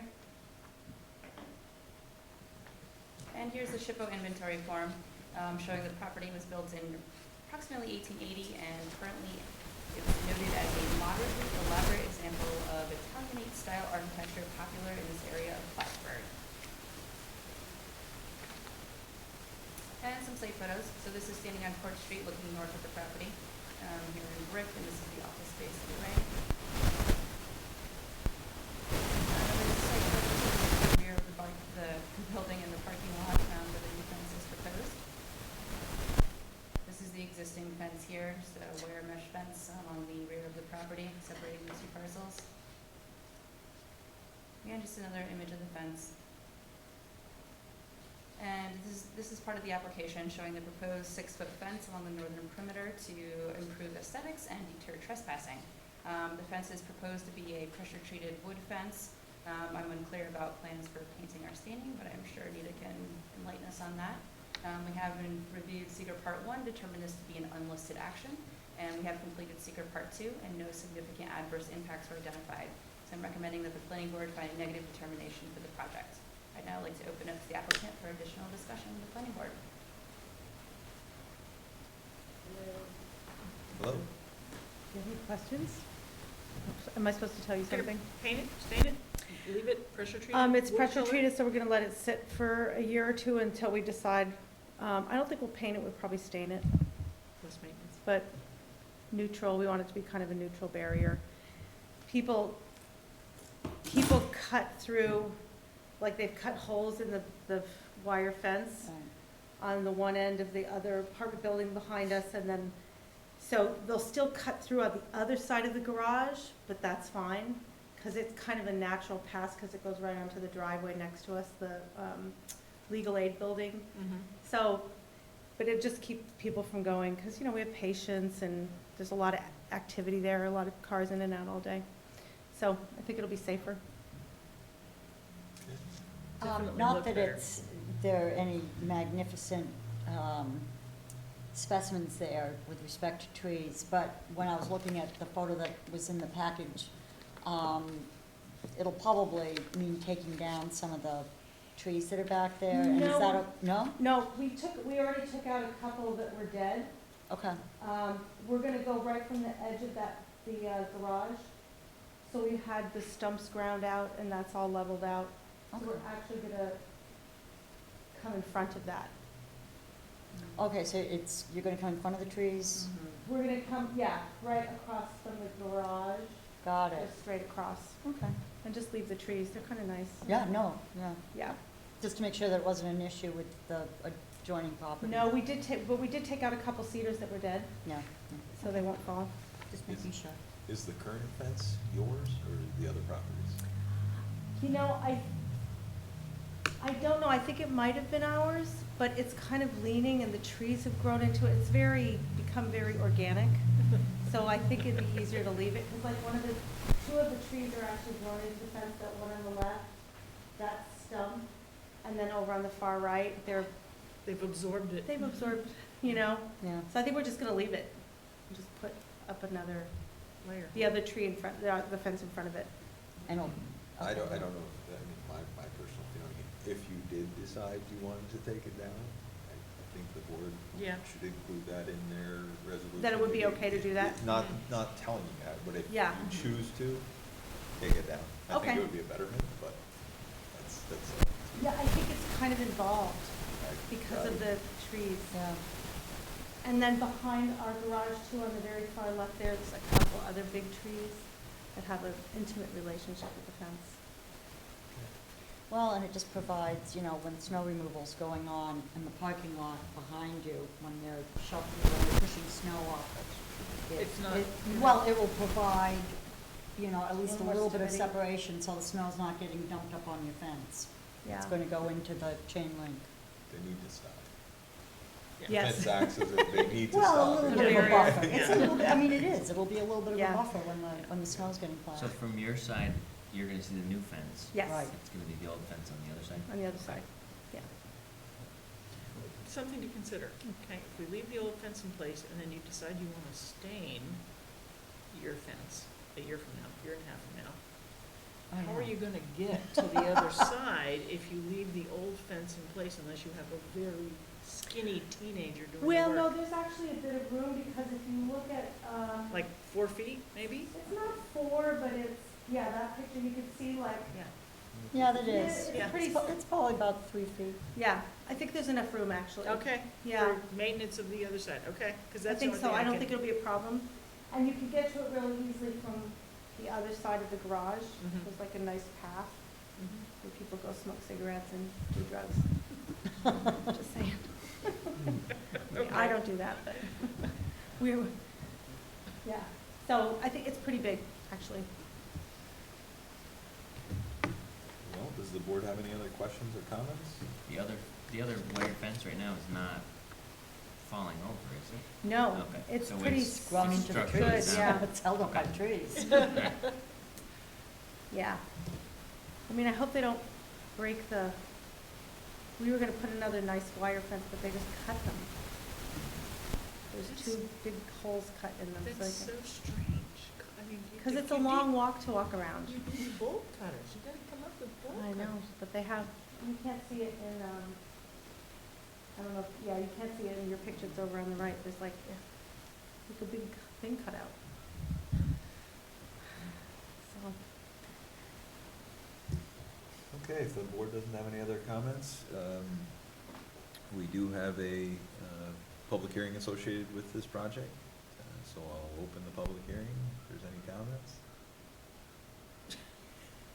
Okay, if there is no comments, I'll close the public hearing. We have a short form seeker with draft part 2 responses. Okay. Do I have a motion? Part 2 impact assessment as prepared by the planning department shows no to small impact may occur as related to this proposed fence. So therefore, I make a motion, we adopt part 2 of the short, is it a short form? Yes. The Yes. short form, environmental assessment form as prepared by the city planner to determine that the project will result in no significant adverse impacts on the environment and therefore authorize the city planner and the chairman to sign part 3 of the environmental assessment form to issue a negative declaration. So a second. Second. Second by Reg. Roll call. Marissa Clark, Yes. Jared Rosenbaum, Yes. Mike Kavler, Yes. Larry Wilson, Yes. Virginia Fowler. Yes. Okay, now we have the historic site review application. I'd like to make a motion to approve the new fence, which is sort of replacing the old fence, adding to the old fence, in a sense, at 96 Court Street as proposed by Anita and Glenn Bedoya Lyons.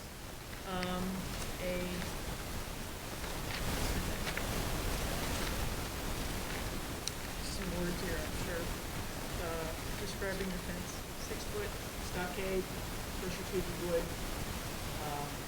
to be stained or painted at some point in the future later. To be approved. Second. Second. Okay. I know you amend that to include that your permission to remove or not remove the old fence, according to whatever your needs are. Thank you.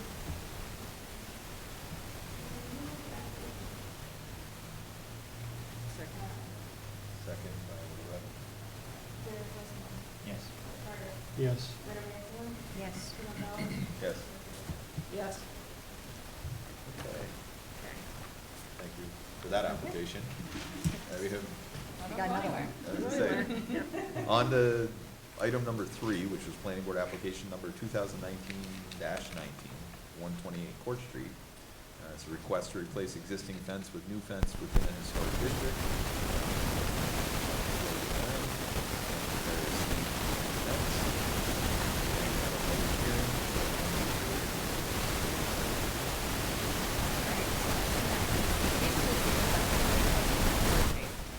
So this is a request to replace a fence along the rear perimeter of a multifamily residential property in the historic district at 130.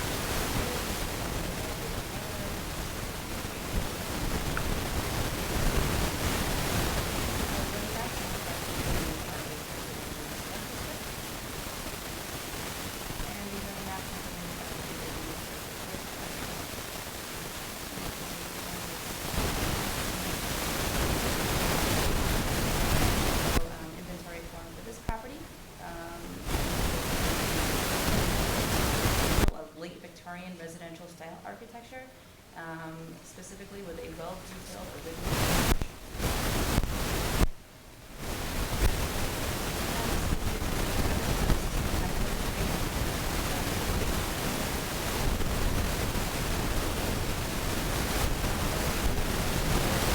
Parking lot where the new fence is built.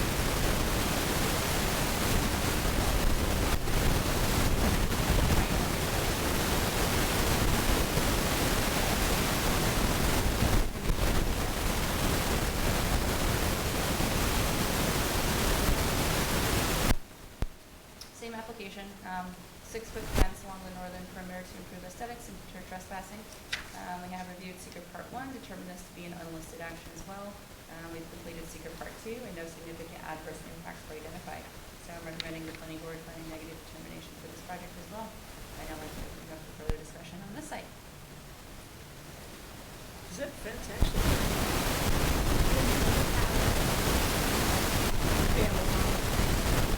Broken off. So some of the posts are actually still good. I think he can use some of them, but there's, It's like a I know. symbolic fence. Is that, The idea of the fence. it's modern art. Yeah. It's what a fence might look like. Yeah. So is there a trespassing problem here too? Yeah. that's, Also just, It's a good it Lazy, doesn't look nice. it's the We want it to look lazy pretty. factor, like Yeah. you would say. Yeah. It's not, yeah. is that college housing on the corner of Yes. Wells and? There's, Absolutely. yeah, that's college, and then there's the halfway house next door, Okay. And that's a there's real just person over there. on that Unpretty, house. like you want it to be a nicer looking place. It's definitely a shorter distance to. Oh, yeah. Okay. No, the trespassing, everything on Cornelia over the court is like. Yeah. So far. Whoa. Well, does the board have any questions or comments? Again, you're going to, you think, paint, stain at some point, some later? Yeah, we might paint it white eventually because of the building, but, we'll let it sit for now. And what are the limits of the fence? They're just along the It back? goes behind the garage, Yeah, that's the property line on the left side of the garage, all the way back and then up to the beginning of the backyard, which is the back of the house. So like the back of the house is here and then the driveway starts, so we'll start right there and then go. so it's all the way All the way up, back where to you the see right. the post along the Correct. side of the. Yes. Yeah. Oh, okay, that whole perimeter. Yeah, and then there's a whole section behind the garage. Yep. Which is where the drug use and all that stuff happens. We'll probably put a light behind there too, because the garage has electricity, Mhm. Okay. so we'll light it back there, because it's not good. So it's gonna essentially go along the same exact line as the existing fence, because they might use Yes. some, okay. Yep. Well, there's no further discussion from the board? Questions? Okay, well, we have a public hearing associated with this application. I'll open the public hearing. Any comments? Okay, no comments. I'll close the public hearing. We do have a short form seeker with part 2 drafted. Excuse me, Jim, I actually do have one quick question. The light post. Are we subdividing again? No, the light post the light that's in there, that has some kind of electrical unit attached, is that a city light pole? No, go back one more, In the corner? right there. Okay. It's a light pole, and in another picture, you could see that it's, what's that doing in the middle of? That's a city easement, I think, that runs, it used to be an alley, but now it's got electrical lines Right. running along the back. Right, there we go. You can see it there. Oh, yeah, I think, yeah, that's on the other side, right? So No, it's on your behind, side, I think. behind Yeah, Court it's on and your behind side. Cornelia. Yeah, it's on It your runs all the way side. down to Beacon. Okay, and is it an issue at all to have a 6-foot fence there?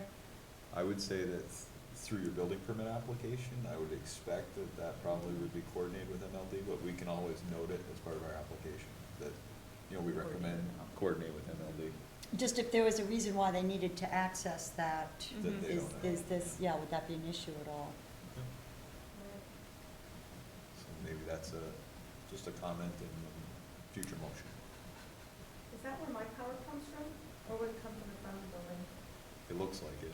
It looks like your power comes from there, yeah, because you can see the line going back to the building, so if they had to access that. It would be from this side of the property though, so the fence would be on the other side of the pole, so I don't think there'd be an issue with access. Okay, yeah. Because a truck could, Right. an electrical power truck could get into your back parking lot without a problem, Oh, right? it's big, big. Yeah. Yeah, okay. And that wouldn't be an issue, because clearly, Yeah. Well, what's and that there called is- up there, that electrical box? But You you're know, there's replacing lines going off fence. of it to other properties, so, but that's something that already exists. I mean, Yeah. if the You're- truck has yeah, to you're get not in there, doing they anything gotta get in different there, than what's yeah. already there. Yep, okay. Never noticed that. Okay, good comment. So, short form seeker, Mm-hmm. do we have a? How come you always get the one that's not on the attachments?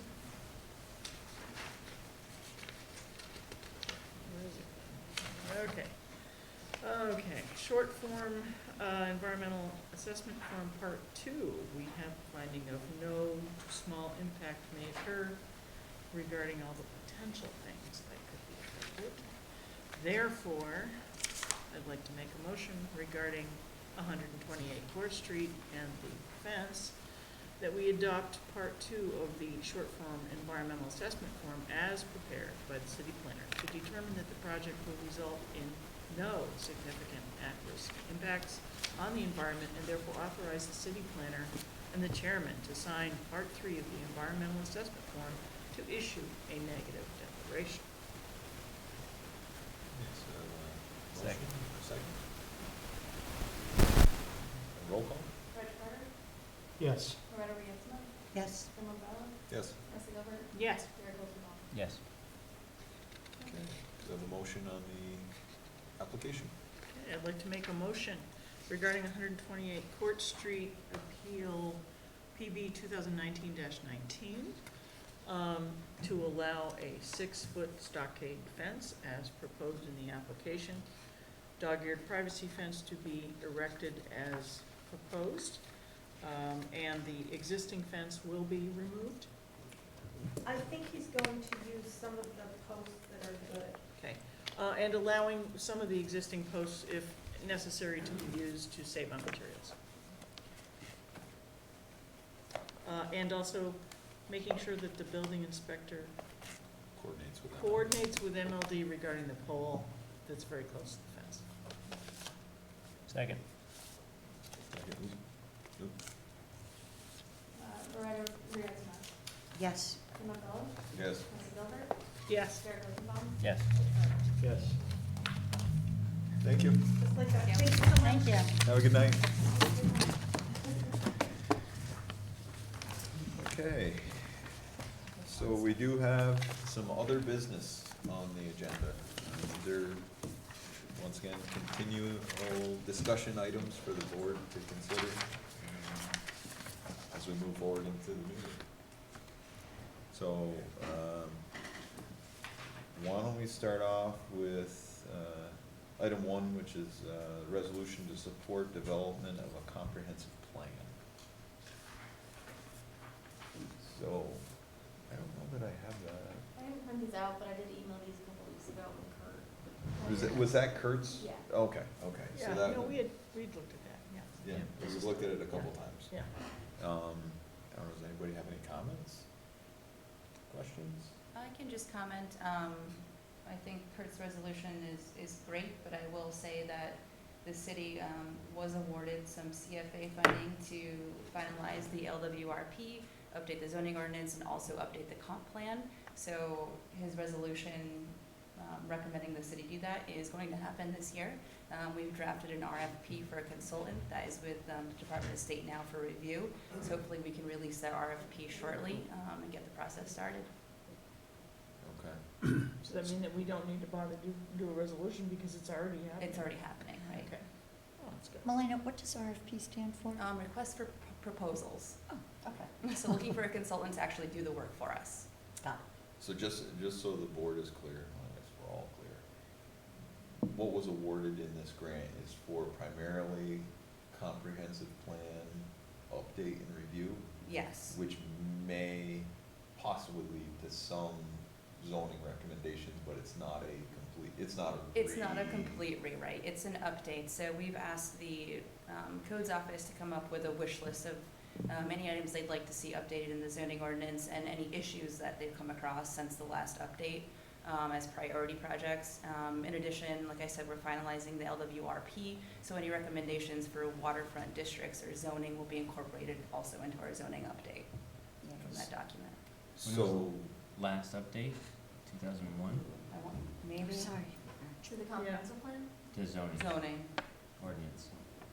They did some updates more recently than that, I believe. Yeah. Piecemeal.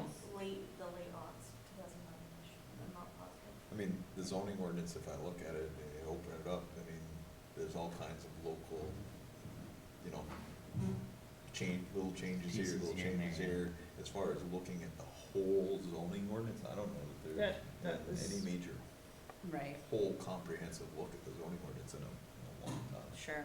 And we do have a public advisory committee already set in stone. Representatives from your board will be Rick and Kurt, I believe. So they'll be your liaisons coming back and forth from this whole process and giving that information back to you guys. And obviously, if you guys have a wish list or anything you'd like to see addressed in those documents, please reach out to Kurt or Rick and let them know so they can talk about that at our meetings with the consultant. I assume, will this have public hearing components as well? Absolutely. Many So- public meetings, open houses, et cetera. So, I mean. Is there any kind of a time frame that they're timeline rather? Well, that they're- we asked Department of State how long something like this typically takes, and they said about 18 months, so we're looking about a year and a half. Yeah. So in the meantime, I'd encourage members, you know, comments, things in the zoning ordinance that you folks have noted. Really add to the list of what. And just communicate those to Kurt or Rick. Rick? Or me. Yeah. Okay.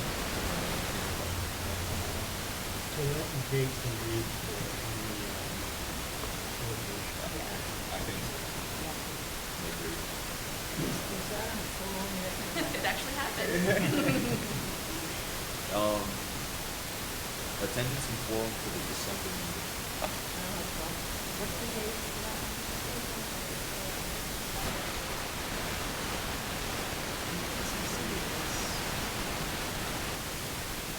Yeah, I don't have, I have an alternate.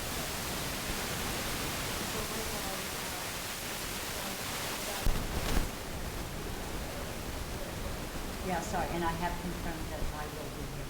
So I think we're at total right now.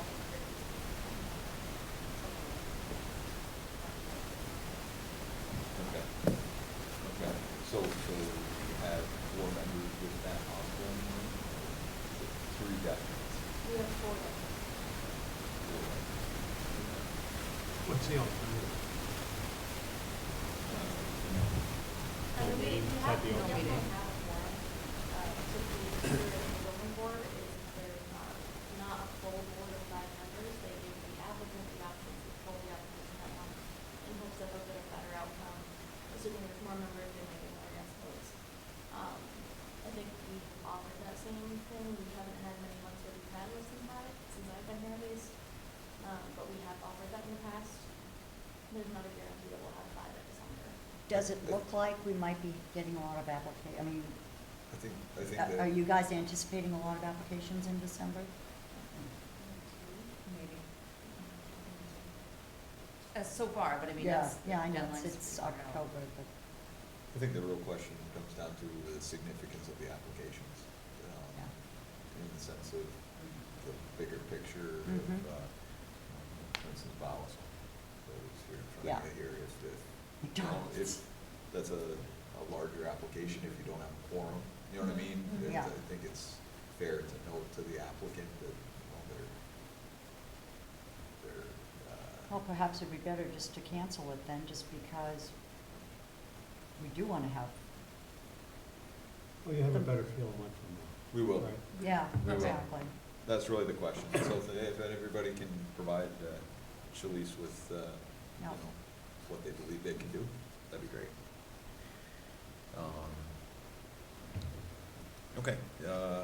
discussion of the meeting schedule for 2020. Leave this to, I meant to print it out and give you guys a copy, of course I didn't. Yeah, if you can, I have it right on my wall, if you want. Yeah. Copies, that'd be great. Sorry. is there anything that you're proposing to change, or? The only thing is, we're sticking with the 6 o'clock meeting time for Right. 2020, if that's all right with everybody. I did want to ask about the December meeting for 2020 as well. It seems last year we canceled the December meeting. I don't know if anybody Wait. recalls. 6 o'clock or 6:30? 6. 6. With a 5:30. We're gonna start a half an hour earlier to get us, Pre-meeting at from 6. from what we No, prior. yeah, yeah, yeah. Pre-meeting at Pre-meeting at 5:30. Yeah, pre-meeting at 5:30, okay, I can do that too. That's actually great. Yeah. Yeah. That works Yeah. for works better for everyone. Yeah. Yeah. Yeah, so, Especially Monday we're night football. finalizing that.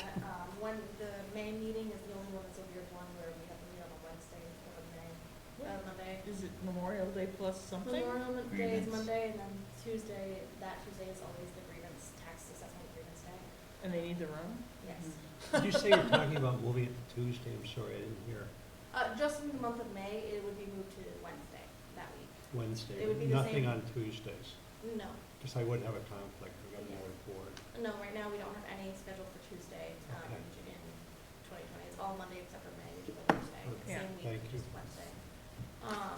But December, our fourth Monday always falls in the same week as Christmas, and we've got a couple of people that take vacations during that time and travel out of the area, so we run into this issue every year, due to really have forum. There are other boards What, out there. what that date just does don't Christmas meet. fall on a year from now? Our meeting will be Monday 28th that year, so Christmas is. That's not so 28th bad. Friday. That's not so bad as having it the 23rd, I think. Having it a number of days after Christmas is, I think you'll probably more likely have people. So we can leave it on the schedule for now, Yeah. and then just come in to the same discussion next year, that's fine. Yeah. Some boards will actually just not, they won't even schedule a December meeting. Mhm. So I didn't know if that was something you guys wanted to pursue. It's not usually a very applicant-heavy month for us, but if we want to just leave it, there's no harm in having this conversation. Yeah. Okay. I think we just leave it. That's my opinion. Yeah. To the point you made earlier, there could be a major project, in the works. If someone wants to Yeah.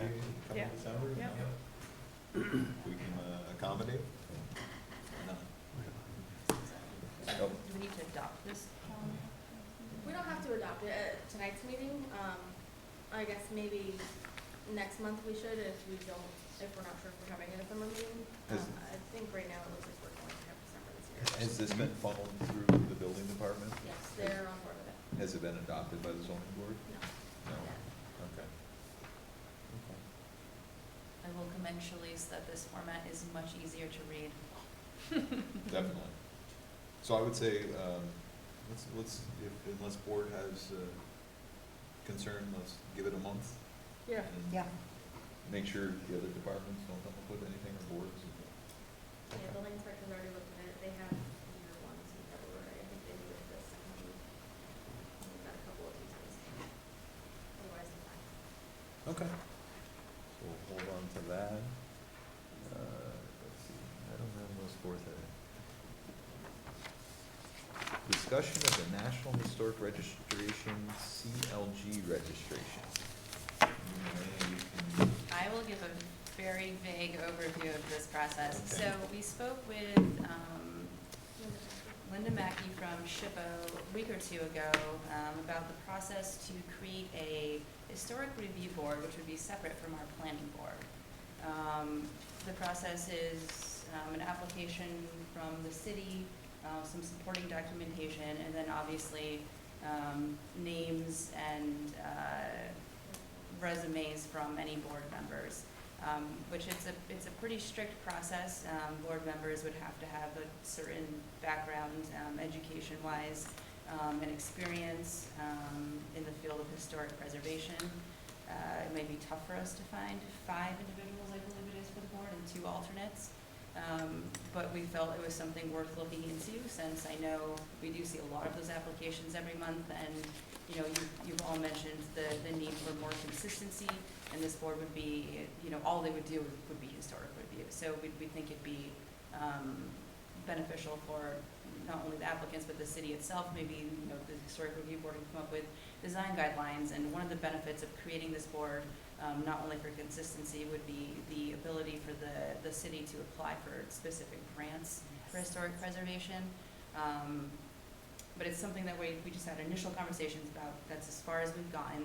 And in conjunction with that, we also talked with her about registering all of the eligible districts in the city on the registry, which I guess is not a very easy process. It's about a 2-year process to do, lots of paperwork back and forth with SHPO, but it's something worth looking into because then residents are eligible for specific tax credits for any renovations that they do to the properties within the city.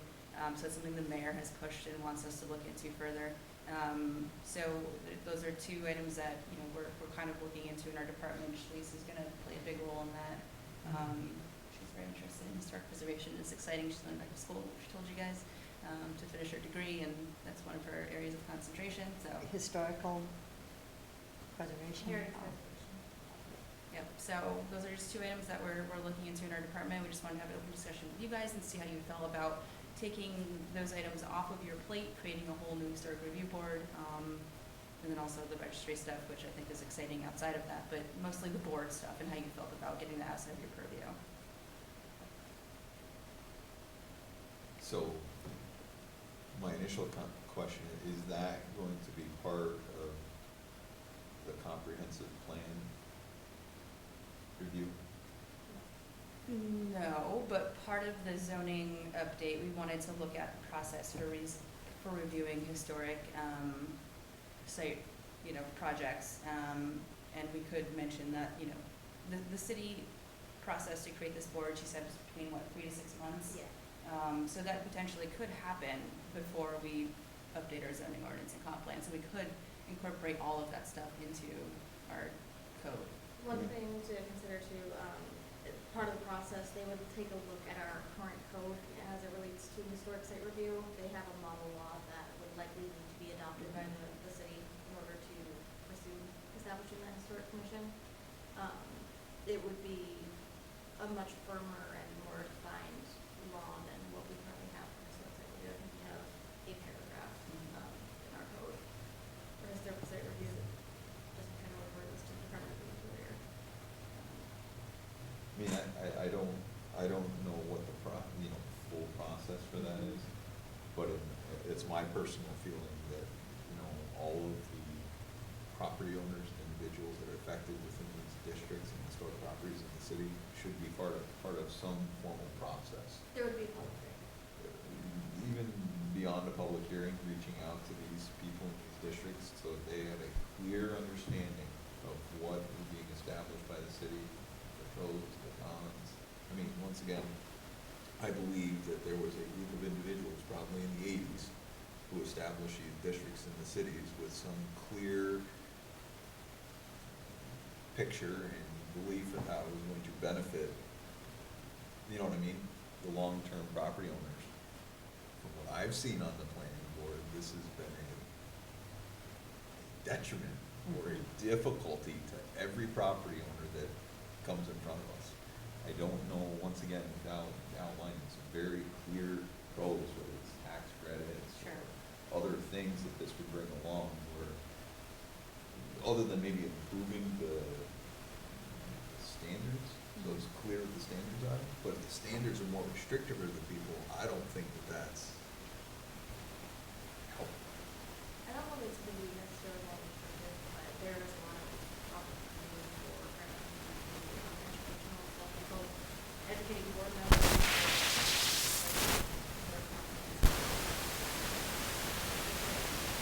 There's ways to implement that in some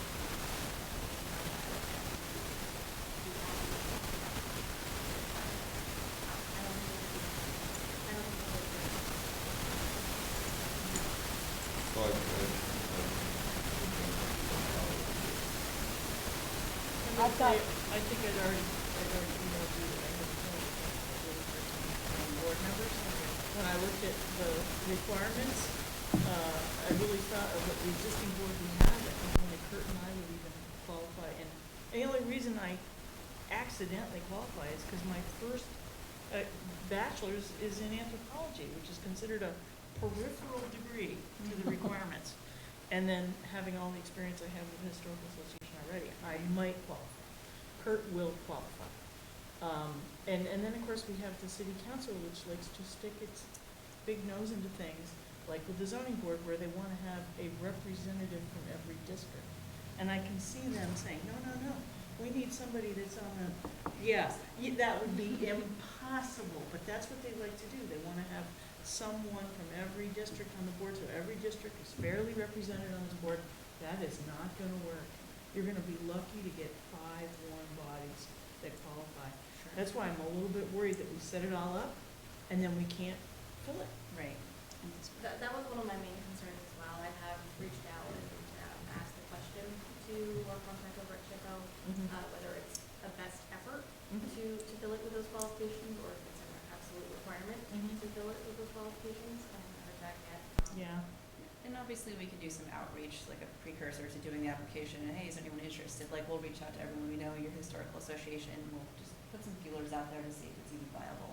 I've got a question, that rather than creating historic districts, which does become, you know, in all practical measures, can become a real problem, can we just have individual properties that apply to be an historical property that would then adhere to those standards, so that when I'm buying a property, you know, I'm not, you know, if I want to buy on Court Street, I'm not like, oh my God.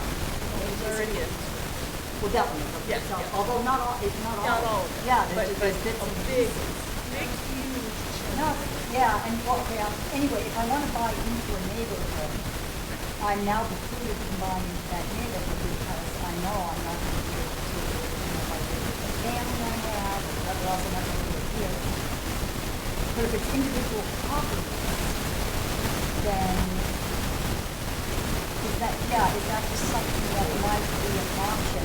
Because then you're not lumping entire neighborhoods and making entire neighborhoods inaccessible to people. Well, what they do, like at the Point Historic District, when they created the Point Historic District, even though we're calling it a district, it actually has some kind of weird little, like, it really is, there's a bunch of historic properties, and then there are cutouts. Yeah, Where I that know, one- and so, and that that one doesn't didn't make get- any sense. And that one didn't get sucked in because it really didn't qualify, so it wasn't part of the district. Yeah, but just if individual homes were, Sure. you know, again, like, why isn't the old Elks Lodge an historical Never property? read. And I think. Exactly, but that's something that if it could get that And that's why this process designation. is so long, a 2-year process, because all of that, research has to get done by SHPO and the city coordination, and trying to figure out what's eligible, what isn't, how So, do you but create these districts. rather than trying to do entire neighborhoods, would it Yep. be realistic to do individual properties? Sure, and I think both. And then, you know, we're not identifying entire neighborhoods and thereby excluding people who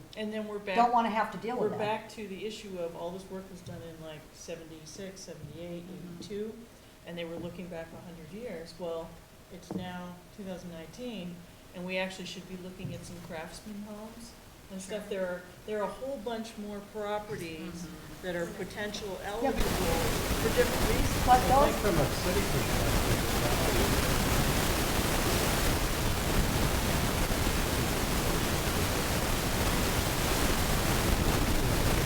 economics from a city perspective is a very important consideration.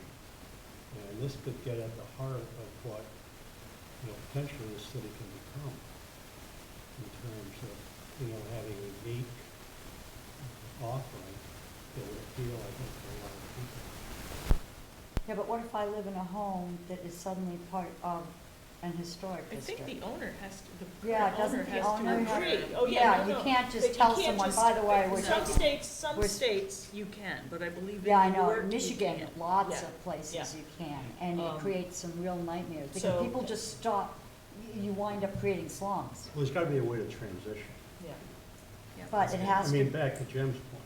You have to have, first off, you have to have a public that buys into this. yeah, Mhm. absolutely. I mean, you have to And that's have why I a- think you starting know, with individual properties though, where people are, you know, if a property, if you can apply, like if I, you know, knew that I could apply to have my property designated as an historic property, and I wanna do that, you know, there can be incentives for me to wanna do that, and, Absolutely.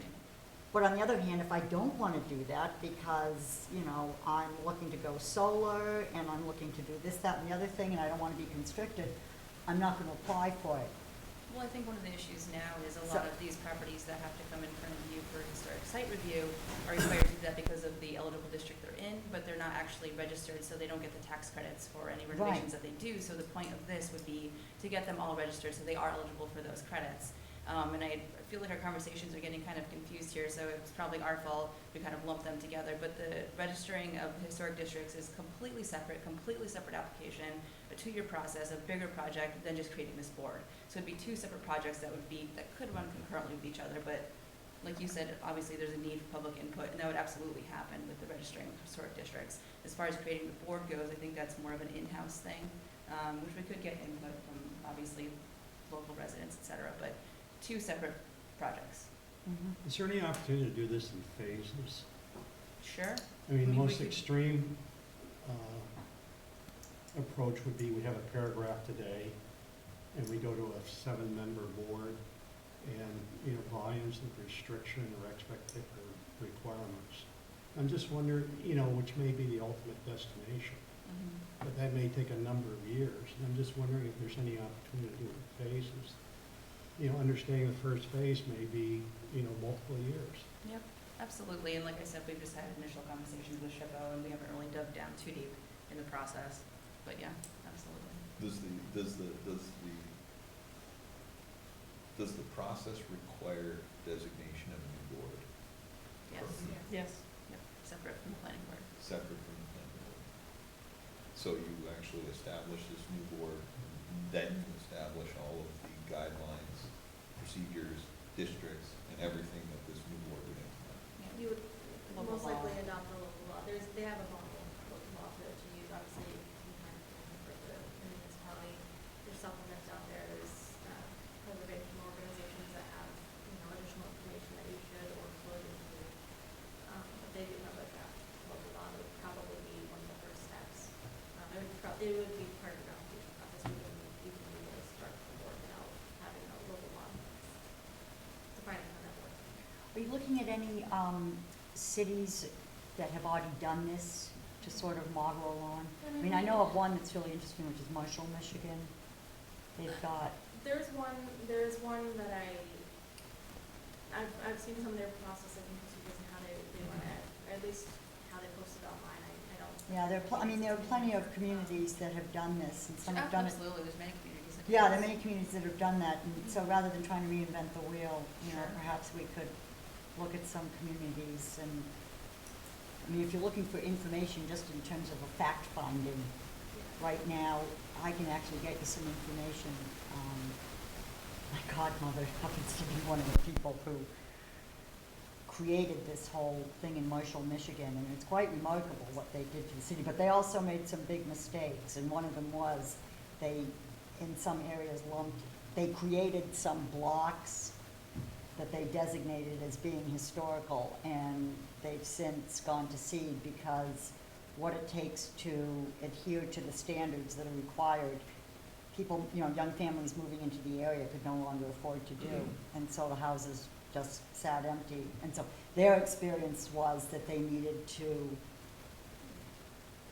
they had to make some changes because young families were not, they just weren't able to adhere to the standards that were created when the homes were being lived in by, you know, older, wealthier people. You know, it worked 40 years ago, and now it was, and so they've had to make changes, and it's good to see. And we could just learn from, is all I'm saying. So I guess ultimately, you know, this is a benefit to the residents of the city, residents of historic properties or potential historic properties in the city. I think it's a good idea. I like it conceptually, I just think Right. that's problematic, you know, but it doesn't mean that we shouldn't continue pursuing it, at least in my view. Sure. Yeah, I would agree. Basically, you need the board to be able to get that Yeah, I mean, I think, when I signed on for the board, I didn't know all the historic stuff that would be coming at us, you know, Yeah. and we've just in the last year had a lot of discussions about that, so, if there's a board that's Specialists. specialist, but not just restrictively, Right. like Jim said, I think that's, yeah, if that's what they do and they know how to, that's all they see and they can keep everything the way it is, whereas we've got people that have come in at different times and we have no idea what's been done in the past. I think that's, yeah, there's a good reason for something like that because of that. Is the board just a start and then the application, whether it's an individual house or a district or? That's is kind absolutely of a separate later from the deal? board. Yeah, like Melina said, those are two separate things. So the Yeah. board is a separate process, the registration of new properties or That, eligible. that doesn't even properties. have to happen, we can be as is right now, we create this separate board, we don't ever have to register anything else. But you need the board in order to register for, and gain the benefits. To gain the benefits, yes, but not to register, we could do one or the other right now. But to gain the benefits. Yes, Once again, if you don't have the board, you don't get the benefits. right, the grant So, benefits. The grant benefits. I suppose the other thing would be, you know, what kind of benefits are we talking about, like? I really wish I had. Yeah, and that's okay, we right can now. discuss it in the Yeah. future, You're but talking yeah, you know, about- You're what, talking about education grants and stuff, you're not talking about money that's No. available to human individuals for There's their that as well. properties. No, there is that as well. There is that as well. There was money to Liaison. do with, for technical preservation assistance. So we, when we get these historic site review applications, we can get technical assistance in how to apply, how to apply the Howard standards to it appropriately and consistently. One of them was, there was funding to develop design guidelines for historic districts. There's many different projects. It's kind of like any other kind of grant. You apply for what you're looking for, and there's a process every year, annually, and they go through and select which Would- projects are gonna get funding. would there be grant money available to the homeowners? Yeah, see, that's, Yeah, that's You're because, saying again, yes, we can come up with all, you know, these but great my- ideas, and if I my can't gut afford to feeling do on it. this, I'm gonna tell you, the last time I did any kind of historic tax credit had to be 1988 on McDonough Street, okay? We're talking a long time ago here, okay? I know exactly which property it was, and it had to be a commercial property. In other words, it wasn't a homeowner thing, it was a rental. In order to get those tax credits, it had to be a commercial use and somehow not a homeowner use to even get those tax credits. So So- that's why I'm a little concerned. I know there's a historic barn rehabilitation credit in New York, which again, I've never done for anybody either. But I just don't wanna get anybody's hopes up that there's either tax credits or real money out there Right, for this. there isn't. Because it's not been my experience. Not associated Yeah. with the board, but associated with registering the historic districts, there Right. is. The Yeah. tax credits are associated with the registration on the historic. And again, but it creates, generally, it's tax credits for like depreciation, which is not a So, homeowner thing. so It is. so it sounds ultimately like there's a lot more detail probably that Oh the my board gosh, would yes. wanna, Yeah. would wanna hear as the Absolutely. pros and cons Yes. We're just before letting we- you know, we started the conversation. Perfect, Okay. thank you. Good. Mission accomplished. Okay. Thank you. Is that, I don't know if this is the last item or not, but, discussion of More stuff on alternates. your agenda than I have on mine. Yeah. Yes. I don't have it on mine. Yeah. I- Mine ended at 3. Mine did too, that's why I keep on looking over here. Discussion of alternates and election of chairperson. So, let's start off with election of chairperson. The chair is elected by the board And approved by the mayor? and, No. Is no, that not approved by the mayor, like the zoning board? elected, no, the zoning board chair is actually appointed by the mayor. Okay. I believe that's right in the zoning ordinance, it's approved by the mayor. The planning board chair is approved by the board members on an annual basis. So, once again, that's something to consider as we move into our December meeting, if we're gonna have one. You know, we appoint a chair. And I would say, even though we, appoint the chair, we should also consider the vice chair position as well. You know what I mean, to make sure that we have a fallback like we have in the past. Are you running again? Re-election 2020. I will serve again if the board Okay. feels appropriate. And who's our vice chair I now? don't- Marissa has been our Vice chair. vice chair, Okay. so I don't know if you are willing to Yeah. continue. Unless, of course, I'm on the other board. That's right. Get Might that. need you. Actually, I don't see, and that's something I think we also need to provide that you can serve on more than one board. We I because asked that question. as well. Otherwise, you know, you're just gonna run short of bodies really fast. Yeah, I asked that question as well, and I'm Yeah. just waiting on an answer. Okay. Good point. So, once again, that's something to consider, November if we don't have I a, think we should confirm in November whether we're having a December meeting. okay, okay, Right now, we have 4 and possibly 5 people, so right now it looks like we'll have it. okay. So we'll Okay. vote in I December? will be here. So we'll vote in December, so Got it. long as we have a meeting. Okay, and then alternates. So, you wanna clarify for me you went back and forth with Dean on the alternate Yeah. discussion? So, based on, I don't remember which law it was now, if it was general city law or general municipal law, one of them. The alternate, whenever there is a case where a board member has to recuse himself or is absent, the chairman is the one to appoint whomever will be the alternate. It's not, the chairman is the one to do it. You guys can establish a policy or, you know, an organizational rule in how you choose to do that. If you want to just leave it up to every day, or every meeting, who's there, who do you Flip a pick? coin. Whatever. I mean, I think we're gonna be lucky if we actually have both alternates sitting in the audience, ready to come up if somebody needs to leave. I think most of the time it's, you're the only person here, come up.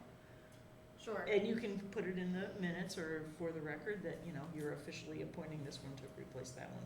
It actually, yeah, the thing requires that it be in the minutes, but, you know, there's different ways to do it. You can do it based on seniority, you do it based on, rotation so that everybody gets experience. It's basically the chairman's decision, and the chairman is able to, if you guys decide as a board that you want to establish a rule on how you wanna do it, that's up to you guys as a board. If an alternate serves at, say it's a sketch and then a final, if the alternate serves at the sketch, this question was raised by another member, they don't automatically need to be the one that hears it at the next meeting, at the final, as long as you know, in the case where it was a regular member was absent, and that's why the alternate served, at the next meeting, if the regular member is there and present, they are able to sit again as long as they have familiarized themselves with the project and the minutes or video from the previous meeting. So that's it, they would, ideally should be saying, I have watched the video. Yeah, At it's the not meeting. required that they state it, but if that's what you guys want. Because, think to about it, put we in haven't got policy. any minutes to read. They used to be able to say, I've read the minutes, I familiarized myself with the application and the record, but we can't say that anymore. So the minutes are the video. So in a absence, once again, it's just a regular board member has been absent. A alternate member may fill in their position this month, Yeah, but next month, that regular board member is It's like- with showing that they've seen stuff, think about return. McDonald's.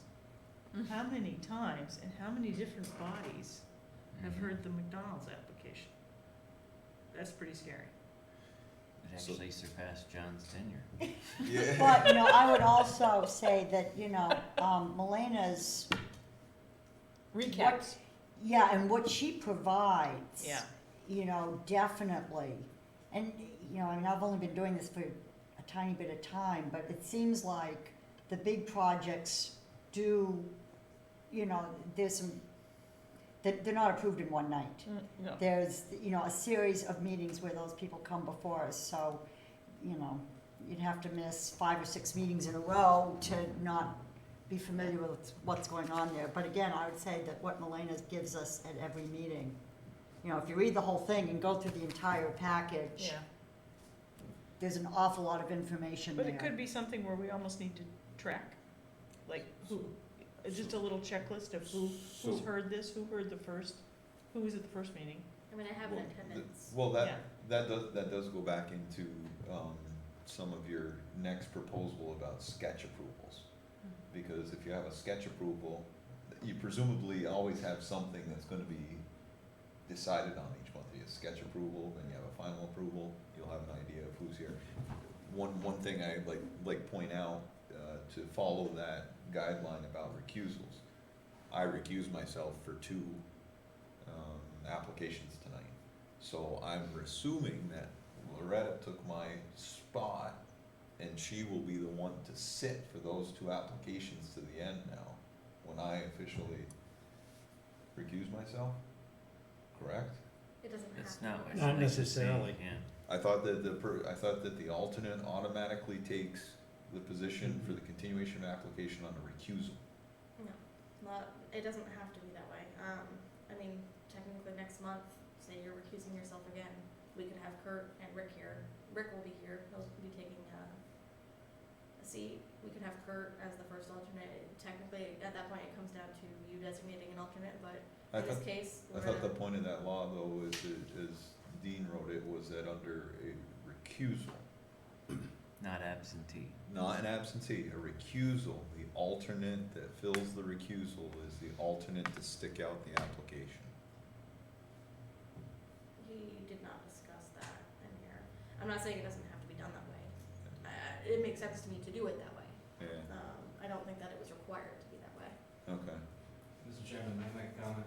Yep. Based on a few projects that the board is going to be reviewing over the next several months that have been the subject of threatened litigation, it may behoove the board to codify as many of these situations as possible, because any subsequent Article 78 challenge could hang on any perceived procedural inaccuracy.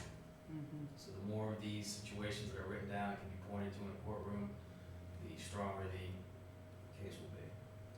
It kind of goes into another point that I wanted to bring up toward the end of the meeting. I think it's kind of time that we start writing down some policies, organizational rules, something, bylaws, however we want to refer to them, and get them in place for the sake of consistency and knowing what to do and not having these conversations in the future. Okay. I fully support that. Mhm. I'm sure Good the idea. board Yeah. does too. I mean, we have all of these kind of little things that just have sort of occurred over the years in different formats. It would be nice to have something just in writing that clarifies how we handle things, and we can always look back at that and say, okay, this is what we Mhm. decided. If I might suggest, I would think that maybe tonight everybody can go home and think, over the next couple weeks about certain things that they'd like to see in writing for policies and procedures. Now, I had seen some draft, I think it was the county's policies and procedures. Do you have maybe a draft, and I think you had some updates to that, or some considered changes to that, I don't have that. We can draft a, I know there was a policy that I sent you at one point from another municipality. I can I resend think- that. And we have some other examples like you the did have county an bylaws. email though with a bunch of comments and things that you wanted incorporated into those rules, so we can try and wrap all that into one document and pass that around to you guys for review, and you guys can add, edit anything you'd like to see. I was gonna say, I have no problem, taking a look at some of the draft, getting it pared down to Sure. at least a point where we can funnel it to the Yep. rest of the board. And then if the board has comments, they have additions, it'll be Okay. probably a clearer process for everyone. If it's all right with you guys, I'd like to maybe kind of send that home as homework and we can discuss it in November. I'd really like to get that all set and squared away by the end of the year. Yeah. I think we should have a template by our meeting. I think it wouldn't take us longer than a month to in-house come up with that, so that you guys can have that to review by your next meeting. And then you guys, if you Great. have anything that you want to add to it, definitely think about that over the next month as well. And we can finalize it next meeting. And I would also, I'm just gonna throw out, if there are any other municipalities, and, if the town of Plattsburgh, has bylaws for their planning board, they don't? Well, someone's gotta have Oh, bylaws. absolutely, Oh, yes. they're on Yeah, the and Yes, so, yes, yeah, yes. and just, toss out a couple samples, if you just send them to us and we can take a look at them as examples of what we might wanna be thinking about, I would just help get my brain in gear.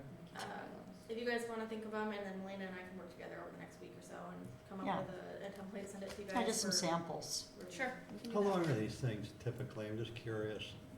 I'm sorry? How long are they normally? Yeah. Is it cutting half a bylaws dozen ones sheets, are or- Very short. The one that I found was a page and a half. Good. Yeah, Yeah. yeah, it should be pretty This isn't a huge document. cut and Let me dry. give you an example. The zoning board has its own self-imposed 500-foot rule where the board itself has a policy that if you own property within 500 feet, you will recuse yourself. Oh, There's yeah, nothing in that's- state law or anything, Yeah, but it's just easier for us to just say, oh, that's the rule, I'm just gonna step out. And we used to reaffirm that every January as sort of the organizational meeting. In other words, the very first part of the first meeting was organizational votes, and then we went on to the regular business in January. Yeah, I would recommend that's when we do the election and everything, do an Yeah. organizational. I was gonna say, Yes. I think the idea of just getting it down on paper, the clear process that we impose, I mean, when I think about it, I've been on this board since 2011, we've never elected a chair. Yeah. I mean, I know. literally, we've never, and, I mean, That's a good point. We'll make sure to incorporate everything that's existing in our code into this document as well, so that's all just in one place where we can see it Yeah. all laid out. yeah. and just so when you're new, you can read it and say, Absolutely. oh, Instead of having okay, to so search this through is all the what code. I'm supposed to do. Yeah. Yeah, that would be really nice. Most of the, like vice chair, I think we agreed several months ago it was gonna be based on seniority. Right. If that's what we're gonna do, then we should Yeah, Paper. make exactly. sure, Mhm. So, Yay. okay, was there any other, I mean, There's We've- not anything else listed on our agenda, but there's one more item, which we've discussed previously, but it's the adoption of resolutions going forward instead of meeting minutes, which would also include voting on sketch plans. So it would be a motion to accept resolution number blah, blah, blah, blah, blah, for sketch plan, blah, blah, blah, blah, whatever number it is, whatever project it is, which essentially is the sketch plan resolution, which I thought actually see it printed in here. I did, yeah. Okay, basically, it's an Oh, example. okay, that's what it's that is, got it's it. an okay for the project to move ahead, come back to you guys with more detail, and it's also, calling out the action for seeker. It's not doing the determination at this time, but it's just, is it a type 1, is it a type 2, is it unlisted? Does it require a coordinated review? So you're identifying those seeker requirements at the initial project review. And then, like I said, allowing saying, I like your concept, I like your idea, come back with more information. That's essentially all that it is, but at least it's a clear path for the project to move forward. And then Shalice wouldn't have to do meeting minutes every month, we would Yeah, capture you need more discussion in minutes. that. Yep. So we would read that as the motion. Yep. The other You can thing, actually do what common council does, do a motion to waive the reading of the motion. Oh, Oh, so we don't have to read the whole thing, yeah. What you said. the other nice thing I think about this resolution process is it, also usually comes with a nice packet, which the department puts together that clearly outlines lists of items required of the applicant, and then we solidify that in resolution. Yep, so we would stamp draft on all of this stuff, when it came to you guys in your packets, and when it goes to the applicant, they would see all this, but it'd say draft across it, and at your meeting, you would actually adopt this resolution, and then, obviously, The other thing I've seen, which I like, is the resolution, especially as part of the motion, if there's a number of things that have been added, conditions, they are typically typed in the discussion portion of the resolution. mini minutes. So it does Yeah. it captures not only the full overview of the project, but then it also captures discussion by the board, shows the vote, shows how everybody voted, so I think And it's, So I guess what happens when things don't go as planned? In other words, somebody comes in front of us. Yep. You make an assumption that it's gonna go, Sure. you know, Right, so but that's our it doesn't, assumption. it doesn't go in that direction. then you don't adopt that resolution. So is there an alternate resolution sitting there? So like, oh, here's the apple and here's the orange? Actually, to tell you the truth, the way I see it is it gives you a clear denial. Yeah. Yep.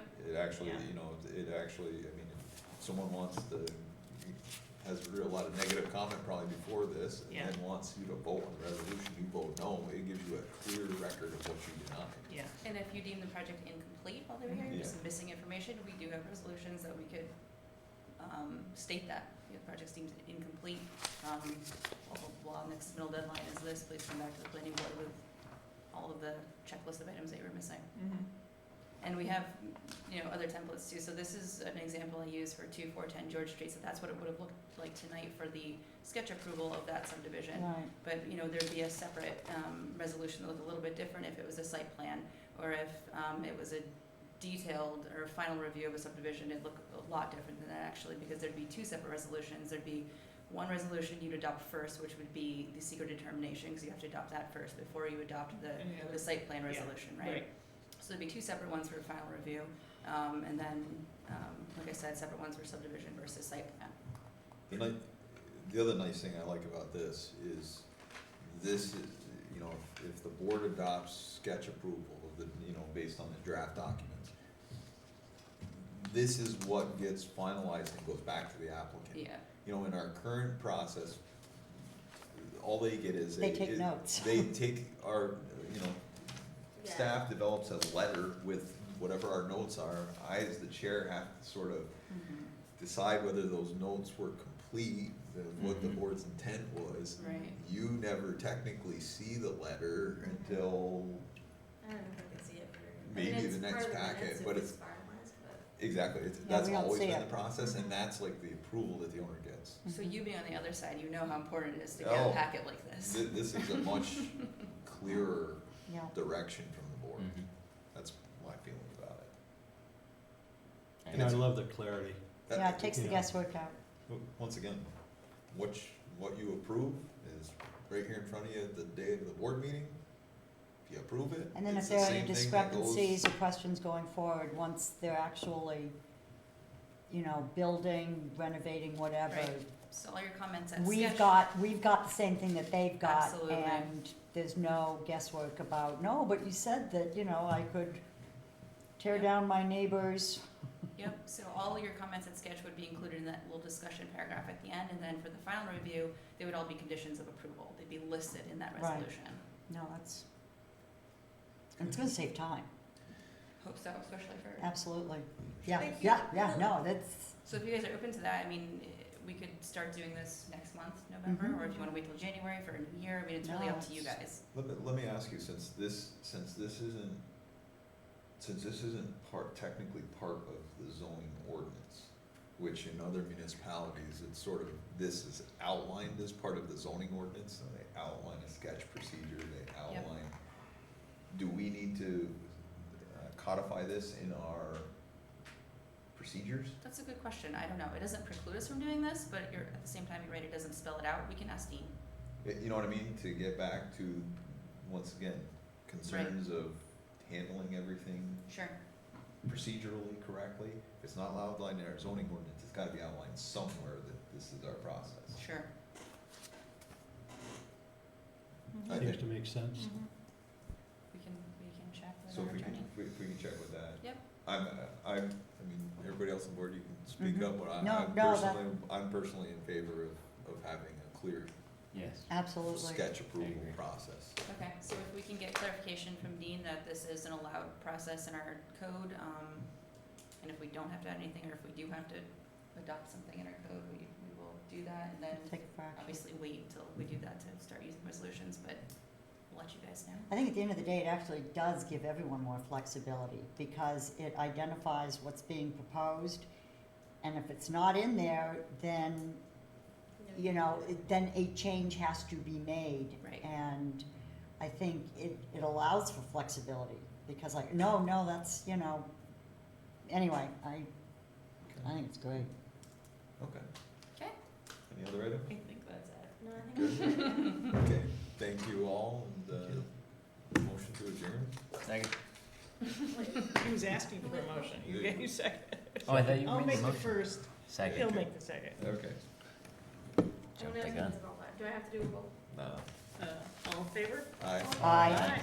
Yay. Have a good evening, everybody. Yes, You you too, too. thank you. You too. Oh, Fred, thank you, welcome to the board as a regular member. Oh, thank you very much. Yeah. Congratulations. Thank you. Thank you, Derek. so that means Kurt and I are the alternates. Yep.